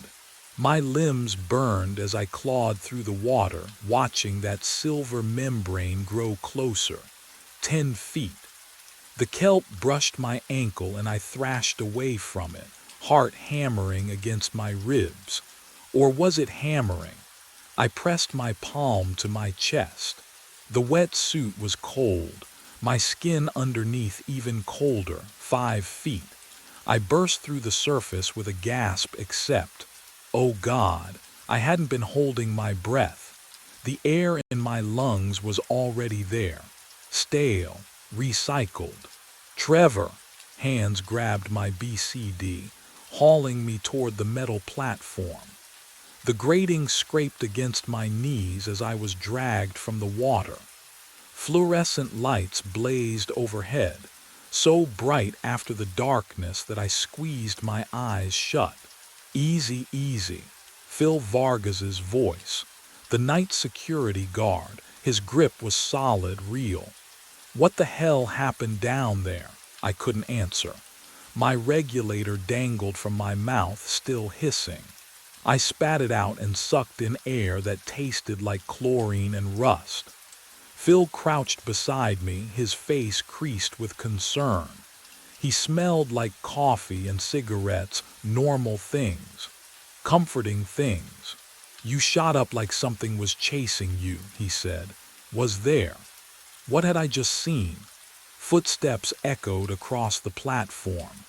Iris Nakamura appeared, medical kit already open in her hands. The on-call aquarium medic. I'd seen her maybe twice in 3 years. Let me check you. She knelt, pressing 2 fingers to my wrist. Her touch was warm, too warm. My skin felt numb underneath. I'm fine, I managed. My voice sounded distant, like it was coming from underwater. Pulse is elevated but steady. Iris pulled a penlight from her pocket, shining it in my eyes. I flinched. Pupils responsive. Any pain? Tingling in your extremities? No, I need a minute. She reached for the dive computer strapped to my wrist. Her frown came slowly, then deepened. She tapped the screen twice, held it up to the light. Trevor, how long were you down there? I blinked at her. What? Your computer, it says. She turned it toward me. The display glowed blue in the harsh fluorescent light. Dive time, 6 hours, 17 minutes. My stomach dropped. That's wrong. I fumbled with my other wrist where my watch sat beneath the dive computer. The leather strap was soaked through. I tilted it toward the light. 1:47 a.m. I'd gone in at 1:15. I remembered checking. Double-checking the way I always did. 32 minutes maximum. The computer's broken, I said, but my voice cracked. These don't just break. Iris pressed buttons on the device, scrolling through data I couldn't follow. It tracked your descent, your depth, your ascent rate. Everything's logged. 6 hours, Trevor. Phil leaned in, his coffee breath washing over me. That can't be right. I saw you go in. That was. He checked his own watch. His face went pale. Jesus. What? The word came out sharp. I started my rounds at 11 p.m., Phil said slowly. I checked on you when I passed the tank room around 1:30. You were already in the water. I figured you started early. I didn't start early. I started at 1:15. Trevor. Iris's voice was gentle now, the way you'd speak to someone in shock. If you've been down for 6 hours, we need to get you to a hospital. Decompression sickness, nitrogen narcosis. I haven't been down for 6 hours. I ripped the dive computer off my wrist. The Velcro made a tearing sound that echoed off the concrete walls. Look at my tank. Check the gauge. It'll prove. I twisted to look at the air gauge dangling from my BCD. The needle sat buried in the red zone. Empty. But I'd been breathing. The whole time. Even now, I could taste that metallic air in the back of my throat. Iris followed my gaze. Her expression shifted, concern bleeding into something else. Confusion, maybe fear. That tank should have lasted 90 minutes, she whispered. At 30 feet in cold water. 90 minutes maximum. The platform felt like it was tilting beneath me. I gripped the wet metal grating, but my fingers slipped. Everything was too slippery, too cold. I don't understand, I said. Phil stood, taking a step back. Just one step, but I noticed. Iris reached for my hand, the one without the watch. She turned it over, examining my fingertips under the light. Her lips pressed into a thin line. What? I pulled my hand back. What is it? She didn't answer. Instead, she held up her own hand next to mine. Her fingertips were smooth, pink. Normal, mine were white, pruned. The skin wrinkled like I'd been soaking in a bathtub for hours. No, not hours. 6 hours and 17 minutes. I pushed past Iris, ignoring her questions. My tank. I needed to see my tank. The equipment room's fluorescent lights hummed overhead, casting everything in sick yellow. Concrete walls sweating moisture. The chemical smell of compressed air mixed with salt water hit my throat. I found my tank still strapped to the gear rack, valve up, pressure gauge hanging. My hands shook as I turned it. Manufacture date stamped into the metal. March 2019. 6 years old. We replace tanks every 3 years. Protocol, I knew this, I wrote the protocols. Then I saw the sticker. Red, screaming red against the aluminum. Failed inspection, do not use. The adhesive had yellowed at the edges, like it had been there for years. How did I miss it? I always checked my equipment. Always. What kind of diver doesn't check their tank before? The overhead light flickered. In that half-second of darkness, I saw it. Behind the gear rack, a door, narrow, painted the same gray as the walls, almost invisible in the corner shadows. I'd worked here for how long? Can you imagine walking past something every single night and never seeing it? I moved closer. The metal rack scraped against concrete as I pulled it aside, the sound too loud in the enclosed space. My wetsuit still clung to my skin, cold now, clammy. The door had no handle, just a simple push plate. I pressed it. The room beyond smelled wrong. Damp, colder than it should be, and lined against the wall, tanks, 47 of them. I counted twice. Each one had a name tag zip-tied to the valve. Trevor Boswell, Trevor Boswell, Trevor Boswell. Every single one marked with that same red sticker. Every single one failed. And taped to the nearest tank, a handwritten note. The paper trembled in my grip as I leaned closer to read it. I peeled the note from the tank. The paper felt damp, cold. The handwriting was mine. I keep trying different tanks, hoping one will work. I drowned in 2019. You're still drowning. Stop coming back. My fingers went numb. The concrete floor beneath me felt suddenly insubstantial, like I was standing on water pretending to be solid. I read it again, then again. The words didn't change. What would you do if you found your own handwriting telling you you're already dead? I left the tanks behind, fled, really, and headed to Andy's office. The incident report binder sat on the shelf where it always did. Dust coated the spine. I flipped through pages that smelled like mildew and old coffee. March 23, 2019. Maintenance diver found deceased in main exhibit tank. Equipment malfunction. Probable cause. Regulator failure, contaminated air supply. Name redacted per family request. The date blurred. I blinked hard. My employee file was in the cabinet. I'd never looked at it before. Never had reason to. My hands shook as I opened the folder.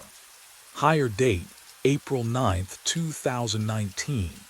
2 weeks after, and no, that's wrong. I've worked here for years, haven't I? I remember my first day. Don't I? The orientation video. Andy showing me the equipment room. My first solo dive in the memory stuttered like a scratched disc. Started over. Same footage. Same words. Oh God, I pressed my palm against the wall. It felt wet. Everything felt wet. My shirt clung to my skin, cold and heavy. How long had it been damp? Since I surfaced tonight. Since yesterday. Since. But I realized something far worse as I stood there, water dripping from my hair onto the incident report. My skin feels wrong. Not cold, not wet. Wrong. Like fabric soaked too long, fibers swelling beyond their natural shape. I press my thumb against my forearm. The flesh gives too easily, holds the indentation. Water. Waterlogged. The word surfaces from nowhere, and I know it's true. I'm standing in the equipment room. The fluorescent lights hum overhead.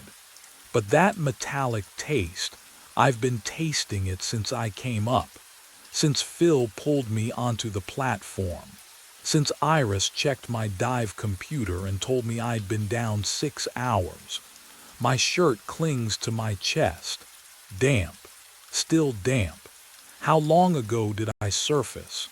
I walk toward the main tank viewing window, legs heavy. The glass stretches floor to ceiling, 30 feet of dark water. Sand tigers drift past like ghosts. My reflection stares back, pale under the blue emergency lights. There's something behind me. In the water, a shape, moving through the kelp.